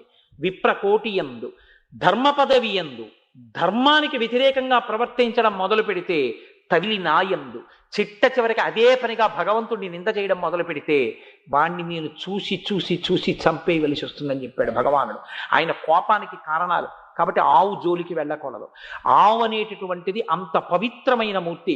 ఆవు గురించి భాగవతంలో పరీక్షిత్ ఒక మాట చెప్తాడు. వాచివియైన గడ్డి తిని వాహినిలందు జలంబు తాగగా నీ చరణంబులెవ్వడుటి నిర్దలితంబుగా చేసే వాడు తా ఖేచరుడైన వాని మణికీలత యుక్త బాహులన్ ఇట్టని వేచివేయితూ వినువీధికి నేగిన నేలదాగినన్ అన్నాడు. ఎవరిని ఏమడిగావు నువ్వు? ఒక ఆవు, ఒక ఎద్దు ఎవరిని ఏం అడగలేదు. నీకక్కర్లేని గడ్డెత్తింది, నీకక్కర్లేనటువంటి నీళ్ళెత్తాగింది, నిన్ను ఆధ్యాత్మికంగా లౌకికంగా పోషించడం కావలసిన పాలు నీకిచ్చింది. అటువంటి ఆవు ఏం చేసిందని ఆవు జోలికెళ్ళి ఆవుని తన్నావు, ఏం చేసిందని ఎద్దు కాళ్ళు నరికావు. కాబట్టి ఈ పని ఎవడు చేశాడో వాడు ఎంత మొనగాడైనా సరే, మణులతో కూడిన బాహువులున్నవాడైనా సరే, వాడి బాహువులు నరికి వాడు పైలోకాల్లో ఉన్న కింద లోకాల్లో ఉన్న చంపేస్తానన్నాడు పరీక్షిత్. చంద్రవంశ ప్రభువు కనుక ధర్మానికి అలా నిలబడిపోయాడు. నిలబడిపోయి ఆవుతో ఒక మాట అంటాడు. సాధువులకు జంతువులకు హాని చేసేది దుర్మార్గుల భంజింపని రాజార్థము ఆయువు స్వర్గము శ్రీ ధనము మీటిపోవు సిద్ధము తల్లి అన్నాడు. ఆవుల జోలికి ఎద్దుల జోలికి వెళ్ళి వాటిని నిష్కారణంగా చంపేసేటటువంటి వాళ్ళని అదుపు చెయ్యడం రాజు యొక్క విధి. అలా చెయ్యనటువంటి రాజు యొక్క ఆయుర్దాయము, బోర్ధలోక ప్రాప్తి, ధనము నశించిపోతాయమ్మా. అందుకని నేను శిక్ష వెయ్యాలనుకుంటున్నానని చెప్పాడు. ఆవు ఎద్దు అంత గొప్పవి. ఇక ఈ ఆవు అన్న ప్రసంగం ఇలా నేను చేస్తూ వెడితే దానికి అంతే ఎక్కడ ఉంటుంది? 11 రోజులు ఆవు గురించే ఉంటుంది ప్రసంగం. కానీ ఒక్క మాట చెప్పి పూర్తి చేస్తా. ఈ మాట అంటే నాకు ఒకటి గుర్తొస్తోంది. అసలు కలియుగంలో కలవు వెంకటనాయక. కలియుగంలో అసలు మొట్టమొదట ఏది రక్షింపబడాలో చెప్పిన వాడు వెంకటేశ్వరుడు. ఎక్కడ చెప్పాడు? ఒకానొకప్పుడు వెంకటేశ్వరుడు లక్ష్మీదేవిని వెతుక్కుంటూ దక్షిణ భారతదేశానికి వచ్చేసి ఎక్కడో వెంకటాచల పర్వతంలో ఒక పుట్టలో కూర్చుని ఉన్నాడు. ఆయన్ని ఎలా వెతకాలో తెలియక భవిష్యోత్తర పురాణంలో చెప్తారు ఈ రహస్యాన్ని. బ్రహ్మ ధేను శివో వత్స, తర్వాత గోపాలి కమలాలయా. బ్రహ్మగారు ఆవుగా మారాడు, శివుడు దూడగా మారాడు. సాక్షాత్తు కరవీరపురంలో ఉన్నటువంటి లక్ష్మీదేవి ఆ ఆవుని మేపేటటువంటి గోపకాంతగా మారింది. ముగ్గురు కలిసి నారాయణపురానికి వచ్చారు. నారాయణపురాన్ని పరిపాలిస్తున్నటువంటి రాజుగారు ఆవుని దూడని చూసి చాలా ముచ్చటగా ఉన్నాయని అమ్మమ్మని అడిగితే ఆవిడ అమ్మేసి వెళ్ళిపోయింది కరవీరపురం. ఇప్పుడు అమ్మేసింది ఎవరిని అమ్మేసింది? బ్రహ్మగారిని, శివుణ్ణి అమ్మేసింది. అమ్మేస్తే రాజుగారు సంతోషంగా కొనుక్కుని పాలు పిండుకుంటున్నాడు. చాలా పాలిస్తోంది, పొంగిపోతున్నాడు రోజు ఆవుని. ఓ చాలా గొప్ప ఆవురా, మనకు బాగా పాలిస్తోంది అనుకున్నాడు. బ్రహ్మగారు వచ్చింది ఎందుకు? ఎక్కడున్నాడో వెంకటేశ్వరుడు వెతుక్కోవడానికి వచ్చాడు. ఆయన రోజు పర్వతం మీదకి తీసుకెళ్లేవారు. పర్వతం మీద మేత మేస్తున్నట్టుగా వెతుకుతూ ఉండేవాడు, ఎక్కడున్నాడు తపస్సు చేస్తూ అని. ఓ రోజున ఓ పుట్ట దగ్గరికి వెళ్ళి చూశాడు. పుట్ట లోపల కూర్చుని ఉన్నాడు శ్రీనివాసుడు. ఓహో తండ్రి ఇక్కడున్నావా అన్నాడు. చాలా సంతోషపడిపోయి ఆ పుట్ట మీదకెక్కి పితుగులు పుట్టలోకి పెట్టి వాల్మీకస్తం హరిజ్ఞాత్వా తుతోష మనసా విధి అన్నారు భవిష్యోత్తర పురాణంలో. ఆ పుట్టలో ఉన్న శ్రీనివాసుడిని చూసి పొంగిపోయాడు బ్రహ్మగారు. పాలు తెలిసాడు. లోపల కూర్చున్న శ్రీనివాసుడు ఓహో మన బ్రహ్మగారు వచ్చాడు రా అని నోరు చేసి పాలు తాగేశాడు. ఇంటికి వెళ్ళి పాలివ్వడం మానేసింది ఆవు. ఆవు పాలివ్వడం మానేస్తే రాజుగారి భార్య కోపం వచ్చింది. ఆవిడకి అదే పనిలో ఉంది, రోజు ఆవులు పాలిన్నో కూడా చూసుకునేదిలా ఉంది ఆవిడ. కాబట్టి ఇప్పుడు ఆవిడ ఈ ఆవు పాలు ఎందుకు ఇవ్వట్లేదు, నువ్వు తాగేస్తున్నావని ఆ గోపాల బాలకుడిని పట్టుకుని తోలుతో చేసినటువంటి ఒక పటకా పట్టుకుని కొట్టింది ఆవిడ. కొట్టిస్తే వాడు బాధపడి ఈ ఆవు చేసినటువంటి దాష్టీకం కాదు కానీ నాకు ఇబ్బంది వచ్చింది, చంపేస్తానంటోంది ఆవు పాలివ్వకపోతే ఇది ఏం చేస్తోందని మర్నాడు నుంచి ఆవు వెంట తిరగడం మొదలెట్టాడు. ఈ ఆవు వెళ్ళి పుట్టలో పాలు తెలియడం చూశాడు. ఓసి ఆవా, నువ్వేమో పుట్టలో పాలు తెలిస్తున్నావు, ఆవిడేమో నన్ను కొట్టింది నేను తాగేశానని అని కోపం వచ్చేసి చేతిలో ఉన్న గొడ్డలి తీసి ఆవు మీదకి విసిరేశాడు. ఆవుకి ఎక్కడ గొడ్డలి తగులుతుందో గోబ్రాహ్మణేభ్య శుభమస్తు నిత్యం లోకా సమస్తా సుఖినో భవంతు. చిత్రం చూశారా? లోకం జాగ్రత్తగా ఉండాలంటే ముందేవి బతికుండాలి. బ్రాహ్మణుల పేరు కూడా ఎత్తలేదు వేదం, గోవుల పేరు చెప్పింది. ఆ గోవులు లేకపోతే, ఆవు పాలు లేకపోతే, పెరుగు లేకపోతే, ఆవు పాలు పెరుగు నెయ్యి, ఆవు యొక్క పంచగవ్యాల్లో ఆవు యొక్క మూత్రం, ఆవు యొక్క పేడ, ఈ 5 లేకపోతే, అందున ప్రత్యేకించి ముందు పాలు పెరుగు నెయ్యి లేకపోతే ఏం పెట్టి బ్రాహ్మణుడు మాత్రం హోమం చేస్తాడు, ఏం పెట్టి యజ్ఞం చేస్తాడు, ఏం పెట్టి అభిషేకం చేస్తాడు? ఈ 3 ఉండాలి అంటే ఆవు ఉండాలి. ఆవు ఉంటే బ్రాహ్మణ్యం ఏమైనా చేస్తుంది, ఓ హోమం చేస్తుంది. సుబ్రహ్మణ్య శర్మ గారికి ఎన్ని మంత్రాలైనా వచ్చి ఉండొచ్చు, రేపు పొద్దున చండీ హోమం ఏం చేస్తారు? ఆవు నెయ్యి లేకపోతే. ఆవు నెయ్యి ఉంటే కదా సమిధ తీసుకెళ్లి ఆ హోమంలో వేయడం. కాబట్టి ఆవు నెయ్యి ఉండాలి. ఆవు నెయ్యి ఉండాలంటే ఆవు ఉండాలి. అందుకని గోవు ఉంటే గోవుని బట్టి గోవు ఇచ్చిన పదార్థాలతో బ్రాహ్మణుడు హోమం చేసి లోకాన్నంతటినీ రక్షిస్తాడు మంత్రశక్తి చేత. గోబ్రాహ్మణేభ్య శుభమస్తు నిత్యం లోకా సమస్తా సుఖినో భవంతు. గోవు గురించి చెప్తే మంగళవాక్యాన్ని అంత గొప్పగా చెప్పారు. గోవు లేనిదే లోకం ఎక్కడుందన్నారు. అంత గొప్ప గోవు గోవు. కాబట్టి ఆ గోవు రక్షింపబడాలి. కాబట్టి శ్రీనివాసుడు ఏం చేశాడు? ఆ గోపాల బాలుడు విసిరినటువంటి గొడ్డలి ఆవుకి ఇక్కడ తగులుతుందో అని పుట్టలోంచి గభాలన పైకొచ్చాడు. పైకొచ్చేటప్పటికి ఆ గొడ్డల ఆయనకి తగిలింది. ఆ గొడ్డల ఆయనకి ఎప్పుడైతే తగిలిందో సప్తతాళ ప్రమాణైన రక్త స్ఫూర్తిరభూస్తదా అన్నారు. 7 తాడి చెట్లంతెత్తు నెత్తుటి ప్రవాహం పైకి లేచి ఆ నెత్తురు చూసి గోపాల బాలుడు అక్కడే పడి ప్రాణాలు విడిచిపెట్టేశాడు. ఈ ఆవు మాత్రం శ్రీనివాసుడి యొక్క స్థితిని చూసి బెంగ పెట్టుకుని పరిగెత్తుకుంటూ చోళరాజు దగ్గరికి వెళ్ళింది. వెళ్ళి గుడ్లు తిప్పుతూ కన్నుల నీరు కారుస్తూ తిరుగుతోంది. ఏమైంది ఆవుకి అని భటుల్ని పంపాడు. అయ్యా, ఈ ఆవు మేసిన చోటుకి వెళ్ళి చూసాం, పుట్ట మీద 7 తాడి చెట్ల ఎత్తులోకి నెత్తుటి చుక్కలు పడుతూ రక్తం ప్రవహిస్తోంది. లోపల ఎవరో ఉన్నారు పుట్టలో. ఏం జరిగిందో మాకు తెలియదు, దగ్గరికి వెళ్ళలేకపోయాం, గోపాలుడు మరణించాడని చెప్పారు. భయపడి రాజు బయలుదేరి వచ్చాడు. వచ్చి చూశాడు. చూసి ప్రభో ఏమైంది, మీరెవరని అడిగాడు. దుర్మార్గుడా, వెయ్యకూడనంత శిక్ష గోపాలుడికి వేశావు కాబట్టి వాడు భయపడిపోయి ఆవు మీదకి గొడ్డలు విసిరాడు. నేను ఉండగా ఆవు చెనకబడమే, నేను పైకొచ్చి ఆ దెబ్బ నేను తిన్నాను. పిశాచోభవ దుర్బుద్ధే మద్దుఃఖాదన కర్మణ, నాకింత కష్టం కలగడానికి కారణం అయ్యావు కాబట్టి నువ్వు పిశాచమగుదువుగాక అన్నాడు. అనేటప్పటికీ రాజు గడగడ వణికిపోయి, మహాప్రభో ఇదెక్కడ ప్రారంధం, నేనేమి చేశానండి, అందుకని చెప్పేసి నా ఈ తప్పు మన్నించండి, ఎలాగైనా సరే నన్ను కాపాడవలసిందన్నాడు. అంటే వెంకటాచల ప్రభు మహాకారుణ్యం కలిగిన వాడు కాబట్టి ఆయన అన్నాడు, ఇప్పుడు నువ్వు సుధర్ముడివి, నీకు కొడుకు సువీరుడు అన్నవాడు పుడతాడు. సువీరుడు కడుపున ఆకాశరాజు పుడతాడు. ఆకాశరాజు కడుపున పద్మావతి పుడుతుంది. ఆ పద్మావతిని నేను వివాహం చేసుకుంటాను. ఆకాశరాజు వివాహ సమయంలో శుక్రవారం నాటి సాయంకాలం నాకు కిరీటం పెడతాడు. శుక్రవారేతు సాయాహ్నే కిరీటం ధారయామ్యహం కిరీటధారణే కాలే నేత్రేమే జలపూరితే. నాకు ఆయన కిరీటం పెట్టినప్పుడు సంతోషం కలిగి నా కన్నుల వెంట ఆనంద బాష్పాలు వస్తాయి. అప్పుడు నీ పిశాచి జన్మ పోతుంది. ఈలోగా నువ్వు పుష్కరిణిలో స్నానం చేస్తావు, నీ పిశాచి జన్మ పోతుంది, సంతోషంగా ఉంటావు పొమ్మన్నాడు.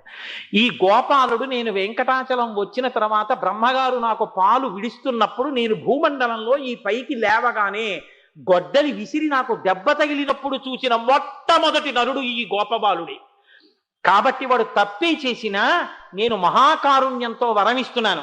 ప్రతిరోజు వెంకటాచలంలో ఏకాంత సేవ అయిపోయిన తర్వాత సుప్రభాతం చదివిన తర్వాత తలుపులు తీయగానే మొదటి దర్శనం ఎవ్వరూ చెయ్యడానికి వీలు లేదు. సన్నిధి గొల్ల అని ఈ చనిపోయిన గోపాల బాలుడి వంశంలో పుట్టినటువంటి గొల్లవారు మొట్టమొదట నా దర్శనం చేస్తారు. ఆ ఆవు రూపంలో నాకు బ్రహ్మగారు పాలు పోశారు కాబట్టి ఎప్పుడూ నాకు మొట్టమొదట సుప్రభాతం చదవగానే ఆవు పాలు నివేదన చెయ్యాలి, నేను ఆవు పాలు తాగుతాను అని ప్రతిజ్ఞ చేశాడు. వెంకటరమణుని యొక్క మొట్టమొదట లోకానికి చేసిన ఉద్బోధ గోవుల్ని రక్షించండి. అవునా కాదా? గోవు కోసం దెబ్బ ఆయనే తిన్నాడే, గోపాల బాలుడికి మొదటి దర్శనం ఇచ్చాడే. కాబట్టి గోవు అంత గొప్పది. ఎలాగో ఈ మాట అన్నాను కాబట్టి ఇంకో విషయం నాకు జ్ఞాపకానికి వస్తుంది. అసలు కలియుగంలో భవిష్యోత్తర పురాణంలో ఒక మాట చెప్తారు. మాధవుడన్న ఒక బ్రాహ్మణుడు ఉంటే ఆ బ్రాహ్మణుడికి ఎంతకాలానికి సంతానం కలగలేదు. కాళహస్తిలో ఉండేవాడైన సంతానం కలగలేదని బాధపడి భగవంతుణ్ణే నమ్ముకుని జీవిస్తుంటే వృద్ధోస్యాస్య దైవేన పూర్వపుణ్యేన వృద్ధాస్యాస్య సుతోభవత్ అన్నాడు. దైవం యొక్క అనుగ్రహం చేత వృద్ధాప్యం వచ్చేసిన తర్వాత ఆయనకు కొడుకు పుట్టాడు. వాడికి మాధవుడు అని పేరు పెట్టుకున్నాడు. ఆ మాధవుడు చంద్రకళ అనే అమ్మాయిని వివాహం చేసుకుని వేదాంగములు చదువుకుని ఎంతో గొప్పగా ఉండేవాడు. కలియుగం జారుడు మెట్లు ఒక్క తప్పు చేస్తే చాలు కింద పడిపోతాడు. ఒకనాడు ఆవులు బతికి ఉన్న ఆవుని తీసుకొచ్చి నిర్దాక్షిణ్యంగా కత్తితో కంఠం నరికేసి తోలు ఒలిచి మాంసాన్ని ఉడకపెట్టుకుని తిని కళ్ళు తాగి జారగృహానికి వెళ్ళి ప్రతిరోజు వ్యభిచారం చేసేటటువంటి లక్షణం ఉన్న చింతముద్దు లాంటి కుంతల అనబడే ఒక స్త్రీని చూసి మనసు పారేసుకున్నాడు. నీతో నాకు సంగమ సుఖం కావాలన్నాడు. ఆవిడంది, బుద్ధిహీనుడా, వేదాలు చదువుకున్నావు, వేదాంగములను చదువుకున్నావు, గాయత్రి చేస్తావు, అగ్నిహోత్రం చేస్తావు, సద్బ్రాహ్మణ కులంలో పుట్టావు, నీకు ఇదేం కోరికరా? నేను ఎటువంటి దాన్నో తెలుసా? ఇన్ని గోవులు చంపేశాను ఈ చేత్తో. నాకు నా శరీరంలో ఉన్న సప్త ధాతువులు గోమాంసంతో ఏర్పడ్డాయి. నేను నిరంతరం కళ్ళు తాగుతాను. మా నోటి వెంట ఎన్నడూ మంచి మాట రాలేదు, ఎప్పుడు హేయమైన మాటలు మాట్లాడతాం. నా అరిచేతులు చెయ్యకూడని పనులు చేసి జనాన్ని మర్దించడం వల్ల కాయలు కాసిపోయాయి. మా కడుపు లోపల ఉండేటటువంటి దుర్గంధం అంతా ఇంత కాదు. నేను ప్రతిరోజు కొన్ని బాణల కళ్ళు తాగుతాను. అటువంటి నాతో నీకు సంగమ సుఖం కావాలా? పరస్త్రీ సంగ దోషేణ బహవో మరణం గతాః. లోకంలో చాలా మంది పరస్త్రీ సంఘాన్ని కోరుకుని చచ్చిపోయారు. ఎందుకురా అటువంటి కోరిక కోరుతావు? బ్రాహ్మణుడివి, ఇంత గొప్ప స్థితిలో ఉన్నవాడివి, నీ అంతా నువ్వు ఎందుకు పాడైపోతావు? దుర్మార్గుడా, పోతలక, నువ్వు అంగీకరించకపోతే నిన్ను బలాత్కారంగా అనుభవిస్తానన్నాడు. అంత పని చేశాడు మాధవుడు. చేస్తే ఆవిడంది, ఇంతటి బ్రాహ్మణుడివి ఇంత దౌర్భాగ్యపు చేష్టితాన్ని చేశావు, ఇంకా ఎలాగో ఇలా చేశావు కాబట్టి ఇక బ్రాహ్మణుడిగా బతక్కవు. త్వజయజ్ఞోపవీతంతే ముండగిత్వా శిరస్తదా భక్ష గోమాంసముత్తమం అంది. ఏది ఇంత దిక్కుమాలిన పని చేసిన వాడివి, శిఖ లేకుండా పిలక లేకుండా గుండు చేయించేసుకో, యజ్ఞోపవీతం తీసేయి, ఆవుని చంపి మాంసం తిను, నీకున్న బ్రాహ్మణ్యం నశించిపోతుందని. నీ కోసం చేస్తానని పిలక తీసేసి గుండు చేయించేసుకున్నాడు. యజ్ఞోపవీతం విసిరేశాడు, ఆవుని చంపేశాడు. ఉత్తర క్షణంలో పరమ పాపాత్ముడైపోయాడు. ఆ కుంతలతో ఉండిపోయాడు. అది కలియుగంలో కలిపురుషుడి యొక్క ప్రభావం అంత గొప్పగా ఉంటుంది. ఇటువంటి వాడు కుంతల చచ్చిపోతే బెంగబెట్టుకున్నాడు. కొన్నాళ్ల తర్వాత బెంగబెట్టుకుని కొంతమంది రాజులు యాత్రకి వెడుతుంటే వాళ్ళ వెనక వెళ్ళాడు. వెళ్ళి తనకి తెలియకుండానే వెంకటాచల పర్వత శిఖరముల మీదకి వెళ్ళి శేషాద్రి పర్వతానికి తల తాటించాడు. వెంటనే వాంతి. అతను ఇంతకు ముందు చేసిన పాపాలన్నీ ఆ పర్వతం, వెంకటాచల పర్వతం, వేం పాపం కటతే యస్మాత్ పాపదహన శక్తిత, ఆ కొండ మీద కాలు పెడితే పాపాలు కాలిపోతాయి. అందుకని వెంటనే పాపాలన్నీ కక్కేశాయి. అవి ఆ పర్వతానికి ఉన్నటువంటి శక్తి చేత కాలితే పొగ వచ్చింది. ఆ పొగ యొక్క వాసన చూడలేక ఋషులు కూడా పైకి లేచారు. చిచ్చి చిచ్చి ఎంత పాపం చేశాడు రావిడే. ఇంత పాపం చేసిన వాడు స్వామి పుష్కరిణిలో స్నానం చేశాడు. వేం పాపం కటతే యస్మాత్ పాపదహన శక్తిత. వెంకటరమణుడు అందుకని అంత గొప్పవాడు, మహానుభావుడు, కన్న తండ్రి. ఆయన పాదాలు పట్టుకుంటే చాలు పాపాలన్నీ పోతాయి. ఆయన పేరెత్తితే చాలు పాపాలు పోతాయి. మహానుభావుడు పాపాలన్నీ తీసేసి స్వామి పుష్కరిణిలో స్నానం చేస్తే చతుర్ముఖ బ్రహ్మగారు ప్రత్యక్షం అయ్యారు. ఏమదృష్టం రా, పుష్కరిణి స్నానం చేశావన్నారు. స్వామి పుష్కరిణి స్నానం సద్గురోహ పాదసేవనం ఏకాదశి వ్రతం చాపి త్రయం అత్యంత దుర్లభం. ప్రపంచంలో మూడే దొరకవు: స్వామి పుష్కరిణి స్నానం, స్వామి పుష్కరిణి స్నానం దొరకదు, సద్గురోహ పాదసేవనం. సద్గురువు యొక్క పాదములు మీరు పట్టుకుందామన్న ఆయన ఒప్పుకోడు. ఆయన ఏమి పాదసేవ చేయించుకోడు. అలా పాదసేవ చేసే అదృష్టం కలిగిందా జన్మ సౌభాగ్యం అది. సద్గురోహ పాదసేవనం ఏకాదశి వ్రతం చాపి. ఏకాదశి వ్రతం, అసలు ఏకాదశి వ్రతం అంటే ఏమిటో మీకు ఎప్పుడన్నా ఉపన్యాసం చెప్తారు విందురు గాని. ఓ రోజు మనం చేద్దాం ఏకాదశి వ్రతం. అలాగే ఏకాదశి వ్రతం చాపి త్రయం అత్యంత దుర్లభం. ఈ మూడు చాలా దుర్లభం అన్నారు శాస్త్రంలో. ఆయన పుష్కరిణిలో స్నానం చేయగానే ఆయన పాపాలన్నీ పోయాయి. ఆకాశరాజుగా పుట్టాడు. ఆయన కూతురు పద్మావతి. ఆ పద్మావతిని వెంకటరమణుడు వివాహం చేసుకున్నాడు. వెంకటరమణుడికి పిల్లనివ్వగలిగిన గొప్పవాడయ్యాడు ఆ పర్వతం ఎక్కినందుకు. ఇంత దుర్మార్గుడు, అంత గొప్ప కొండ, అంత గొప్ప తండ్రి నా స్వామి. కాబట్టి చూడండి, దీనికి అంతటికీ కారణం ఎక్కడి నుంచి వచ్చింది? భక్ష గోమాంసం ఉత్తమం. మహాపాపంగా కుంతల ఏం చెప్పిందంటే గోమాంసం తినరాదు. గోమాంసం తినడం అంత పాపం, గోవుకి ఇన్ని గడ్డి పరకలు పెట్టడం అంత పుణ్యం. ఇప్పుడు ఈ ఉపన్యాసం అంతా చెప్పిన తర్వాత నాకు ఒక విషయం తెలుసు. నేను కఠినాత్ముండేమో కానీ మీరు ఆవు వెన్నపూస లాంటి వాళ్ళు. ఆ గో సేవ అంత గొప్పది. ఆ గో సేవ చేసి ఇంతమంది మహానుభావులు పుట్టారు. మీకు ఆశ్చర్యకరమైన విషయం చెప్పనా? ఇలా చెప్తూ పోతే ఏదో నెగడులోంచి రవ్వలు పుట్టినట్టు పుట్టేస్తాయి. నాకు వచ్చిన పెద్ద బాధ. రుద్రాధ్యాయం అని మనం యజుర్వేదంలో శివలింగానికి అభిషేకం చేస్తాం. అభిషేకం పూర్తి చేస్తూ ఓ మాట చెప్తారు. అందులో వేహచ్చమే నడ్వాంచమే ధేనుశ్చమే ఆయుర్యజ్ఞేన కల్పతాం అనో మంత్రం. అందులో వేహచ్చమే అంటే నాకు బండి లాగే ఎద్దోటి కావాలి, నడ్వాంచమే నాకు ఇంట్లో ఎప్పుడూ ఉండి పొలం పని చేసి పెట్టే ఎద్దులు కావాలి, ధేనుశ్చమే, ధేనుశ్చమే అంటే ఏమిటో తెలుసా అండి? అప్పుడే ఈని దూడతో ఉండి నాకు సమృద్ధిగా పాలిచ్చేటటువంటి ఆవు కావాలి. ధేనుశ్చమే ఆయుర్యజ్ఞేన కల్పతాం, దానితో కూడా ఆయుర్దాయం కావాలి అనుభవించడానికి. ఈశ్వర, నేను నీకు అభిషేకం చేసేందుకు నాకు అవి ఇయ్యి. ఇంట్లో ఆవు ఉంటే, ఇంట్లో ఎద్దుంటే అంత గొప్పది. ఒక ఆవు నిమ్మని ఎప్పుడు అడుగుతారో తెలుసా అండి? అభిషేకం చేస్తే అడుగుతారు. శం చతుష్పదే అంటారు. 4 కాళ్ళు ఉన్నవన్నీ సుఖంగా ఉండాలి ఈ దేశంలో అని అడుగుతారు. అంత గొప్ప దేశం, గోవుని పూజించిన దేశం, గోమాత అనే అమ్మవారినే గోమాతగా ఆరాధించిన దేశం. ఆ గోమాత గురించి చెప్పుకుంటే చాలు. శృంగగిరి పీఠానికి ఆధిపత్యం వహించారు చంద్రశేఖర భారతి. ఆ మహానుభావుడు శారదాదేవి గుళ్ళోకి ఎడుతున్నారు పూజ చేయడానికి. లోపలికి వెడుతుంటే ఆవు అడ్డంగా పడుకునుంది. శిష్యులు తోలేస్తున్నారు.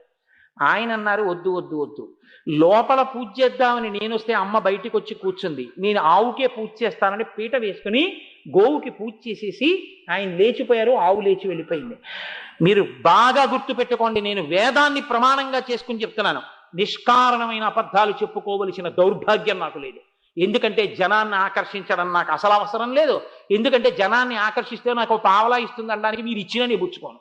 కాబట్టి నాకేం ఆ తాపత్రయం లేదు. కాబట్టి నేను ఏమైనా చెప్పుకుంటే నేను తరించడానికి చెప్పుకుంటాను. నేను తరించడానికి అబద్ధాలు కావుగా చెప్పుకోవలసింది, ఉన్నది ఉన్నట్టు చెప్పుకోవాలి. నాకు ఆ గోమాత అన్న మాట మీద, గోవు మీద అంత గౌరవం. చంద్రశేఖర పరమాచార్య నడిచే దేవుడు, మహానుభావుడు, పొంగిపోయేవారు. చంద్రశేఖర పరమాచార్య గాంధీ గారితో మాట్లాడవలసి వస్తే గోశాల్లో కూర్చుని మాట్లాడారు. అంత పరమ పవిత్రమైన ప్రదేశం. కాబట్టి ఆ గోవు గురించి మనం రుద్రాధ్యాయంలో అభిషేకం చేసినా అడుగుతాం. అంత గొప్పది గోవు అంటే. అటువంటి గోమాతని చంద్రశేఖర భారతీ స్వామి వారు పూజ చేశారు. ఎంత పరమ వైరాగ్య సంపత్తి కలిగిన వారంటే చూసారా అమ్మవారు ఎలా తీసుకొచ్చిందో ఉపన్యాసాన్ని ఆశ్చర్యకరంగా. ఇంకా ఎంత వైరాగ్యాన్ని పొందారంటే ఆయనకి శరీరంలో ఉండడం కూడా ఇష్టపడకపోతే అటువంటి అంత వైరాగ్య సంపన్నుడైన సన్యాసి ప్రాణాయామం చేస్తూ శరీరాన్ని విడిచిపెట్టాలంటే ఒక్క మహళయ అమావాస్య నాడు విడిచిపెట్టచ్చు. శృంగగిరి పీఠంలో తెల్లవారుజామున 3 గంటలకి వర్షం పడుతోంది. పరిచారికుడు అన్నాడు, వేడి నీళ్లు పెడతాను, బయట వర్షం వస్తోంది అన్నాడు. వీలు లేదు, ఇవాళ మహళయ అమావాస్య, నేను తలస్నానం అక్కడే చేస్తాను తుంగానదిలో, బయలుదేరన్నాడు. అన్నారు మహానుభావుడు. అంతకు ముందు రోజే పుస్తకాలన్నీ గ్రంథాలయాన్ని వాళ్ళని పిలిచి ఇచ్చేసి, ఇవన్నీ చాలా గొప్ప పుస్తకాలు, దాచండి అని చెప్పారు, భద్రం చేయండి అన్నారు. రాత్రంతా నిద్రపోకుండా గురువుల అధిష్టానానికి ప్రదక్షిణం చేసి పైకి శ్లోకాలు చదువుతూనే ఉన్నారు. కాలభైరవుడు గుడికి వెళ్ళి ప్రార్థన చేశారు. తెల్లవారుజామున 3 గంటలకి లేచి తుంగానదిలో స్నానం చేశారు. గొడుగు పట్టుకుని ఆయన బట్ట తీసుకున్నాడు పరిచారికుడు. వెనక వస్తున్నారనుకుని ముందుకు అడుగులేశాడు. దబ్బని చప్పుడైంది. స్వామి నీటిలోకి దూకారు. నీటి మీద పద్మాసనం వేసి కూర్చుని ఇలా చిన్ముద్ర పట్టారు. అంతే, ఉత్తర క్షణంలో తనలో ఉన్నటువంటి ప్రాణాలన్నింటినీ కూడా ఊర్ధ్వముఖం చేసి సహస్రారం దగ్గర బ్రహ్మస్థానం చిట్లిపోయి అందులోంచి ప్రాణం నిర్గమనం అయిపోయింది. నీటి మీద కూర్చుని వెళ్ళిపోతున్నారు. ఈ పరిచారికుడు వరదల్లో ఉన్న తుంగానదిలో ఆయన్ని పట్టుకోవడం కుదరక అరిచాడు. అటువైపు ఇసుక తిన్న మీద కొంతమంది ఉన్నారు. వాళ్ళు పరుగుల తుంగానదిలో దూకి స్వామిని తీసుకొచ్చారు. పడుకోబెట్టారు. అభినవ విద్యాతీర్థస్వామి, ఇప్పుడున్నటువంటి పీఠాధిపతులు భారతీ తీర్థస్వామి వారి గురువు గారు అభినవ విద్యాతీర్థస్వామి, చంద్రశేఖర భారతీ స్వామి వారికి శిష్యులు. ఆయన చూసి శారదాదేవికి ఉత్సవాలు జరగాలి. ఇంకా తెల్లవారితే మరి ఆశ్వీజ శుద్ధ శుక్లమే కదండి, అందున శారద అక్కడే ఉంది. శంకరాచార్యులు వారు తీసుకొచ్చి ప్రతిష్ఠ చేసినటువంటి శారద, అంత గొప్ప శారదా నవరాత్రులు అక్కడే జరగాలి. కాబట్టి ఆయన మహానుభావుడు ఆ ఉత్సవ ఏర్పాట్లలో ఉన్నారు. పరుగున వచ్చారు. కడుపు నొక్కారు. చుక్క నీళ్లు లోపలికి వెళ్ళలేదు. ఇలా చిన్ముద్ర పెట్టి వెలిగిపోతున్నారు. వెలిగిపోతూ అమ్మవారిని గోవులో చూసి అర్చించి తన జీవిత పర్యంతం సమాధిలో ఉండిపోతే, ఇలా శివలింగానికి పూజ చేస్తుంటే ఓం నిధనపతయే నమః, ఓం నిధనపతాంతికాయ నమః, ఓం ఊర్ధ్వాయ నమః, ఓం ఊర్ధ్వలింగాయ నమః పూలేసేవారు. ఓం హిరణ్యాయ నమః అలా ఉండిపోయేవారు. 7 అయిపోయేది, 8 అయిపోయేది, 9 అయిపోయేది, రాత్రి 10 అయిపోయేది. అలాగే ఉండేవారు. ఉండిపోతే ఇంకా సమాధిలోకి వెళ్ళిపోయారని హారతి ఇచ్చి పూర్తి చేసేసి శంకల కింద చేతులేసి తీసుకెళ్లి గదిలో కూర్చోబెట్టేవారు. అంతే, సమాధిలో అలాగే ఉండిపోయేవారు. మర్నాడు తీసుకొచ్చి బిందెతో నీళ్లు పోసేసేవారు, ఒళ్ళు తుడిచేసేవారు, బట్ట విప్పి బట్ట చుట్టేసేవారు. అలాగే సమాధిలో ఉండిపోయేవారు. ఎంత గొప్ప మహానుభావుడో తెలుసా అండి చంద్రశేఖర భారతి. ఏకకాలంలో దక్షిణ భారతదేశంలో 3 మహాపురుషులు తిరిగారు. ఒకరు చంద్రశేఖరేంద్ర సరస్వతి కంచి, ఒకరు చంద్రశేఖర భారతి శృంగేరి, ఒకరు భగవాన్ రమణులు అరుణాచలం. 3 ఏకకాలంలో తిరిగారు దక్షిణ భారతదేశంలో. అటువంటి చంద్రశేఖర భారతీ స్వామి అంతటి మహాపురుషుడు సమాధిలో ఉండిపోతే ఒకే పరిచారికుడు గది బయట పడుకునేవాడు. ఒక రోజు రాత్రి గది బయట పడుకుని ఉండగా బ్రహ్మాండమైన నృత్యం జరుగుతున్న చప్పుడు పాటలు వినపడ్డాయి. పరిప్రాజకుడు, మహానుభావుడు, పీఠాధిపతి, ఇంతటి జ్ఞాని ఈయన గదిలో పాట ఎలా వినపడుతున్నాయని తలుపు ఓరగా తీసి చూశారు. కోటి సూర్యుల పగిది వెలిగిపోతూ లోపల నటరాజ ముద్రలో చంద్రశేఖర భారతీయ నాట్యం చేస్తున్నారు. అతను భయపడిపోయి తలుపు వేసేసి పడుకున్నాడు. అటు తిరిగి ఉన్నారు చంద్రశేఖర భారతి. మరునాడు ఉదయం చంద్రశేఖర భారతీ స్వామి వారి గదిలోకి పరిచారికులు వెళ్ళాడు. రాత్రి తలుపు తీసి చూశావా అని అడిగారు. చూశాను అన్నాడు. ఏం కనపడింది అన్నాడు. అసలు నా మనస్సు నిలబడలేదు, నేను తట్టుకోలేకపోయాను, అటువంటి గొప్ప స్వరూపాన్ని చూశాను, పరమశివుడు నా కన్నుల ముందు కనపడ్డాడు, అక్కడతో ఊరుకో అన్నాడు. అంతటి మహాపురుషుడు ఒక్కొక్కసారి కాలభైరవ స్వామి గుడిలో కూర్చుని ఈ దిక్కుమాలిన శరీరం పడిపోతే కుక్కలు పీక్కు తింటాయి అనేటప్పటికీ కుక్కలు శవాన్ని ఇడిచికెడుతూ కనపడేవి. అంత వైరాగ్యంతో శ్లోకాలు చెప్పేవారు. అంతటి మహాపురుషుడు చంద్రశేఖర భారతి అంటే ప్రాతస్మరణీయులు. ఆయన పేరు చెప్పుకుంటే చాలు పాపాలు పోతాయి. అమ్మవారి పూర్ణానుగ్రహంగా పుట్టారు. గోకర్ణ క్షేత్రం వెళ్ళి వాళ్ళ తల్లిదండ్రులు పూజ చేస్తే సచ్చిదానంద శివాభినవ నృసింహ భారతి స్వామివారి యొక్క అనుగ్రహం మేరకు పుట్టినవారు. 14 మంది పిల్లలు చనిపోయిన తర్వాత పుట్టిన ఏకైక సంతానం. శృంగగిరి పీఠానికి ఆధిపత్యం కోసం సన్యాసిని తీసుకుని వెళ్ళిపోయారు. అంతటి వైరాగ్య సంపత్తి ఉన్నవారు. మహయపక్షంలో అమావాస్య నాడు తుంగా నదిలో శరీరం విడిచిపెట్టారు మహానుభావుడు. శరీరాన్ని వదిలి కైవల్యాన్ని పొంది శారదాదేవిలో కలిసిపోయారు. అంతటి మహానుభావుడు ఆవుని చూస్తే శారదాదేవికి కూడా పూజ చేయకుండా పీటేసుకుని ఆవుకే పూజ చేశారు. ఈవిడే అమ్మ కరచరణాదులతో కదులుతోంది, ఇంతకన్నా శారద పూజ గొప్ప కాదు, ఈ పూజే శారదా పూజ అని. చూసారా ఉపన్యాసాన్ని జగన్మాత ఎలా పూర్తి చేయించిందో? నా ప్రమేయం లేకుండా చంద్రశేఖర భారతి స్మరణతో ఇవాళ ప్రసంగం పూర్తి చేశారు.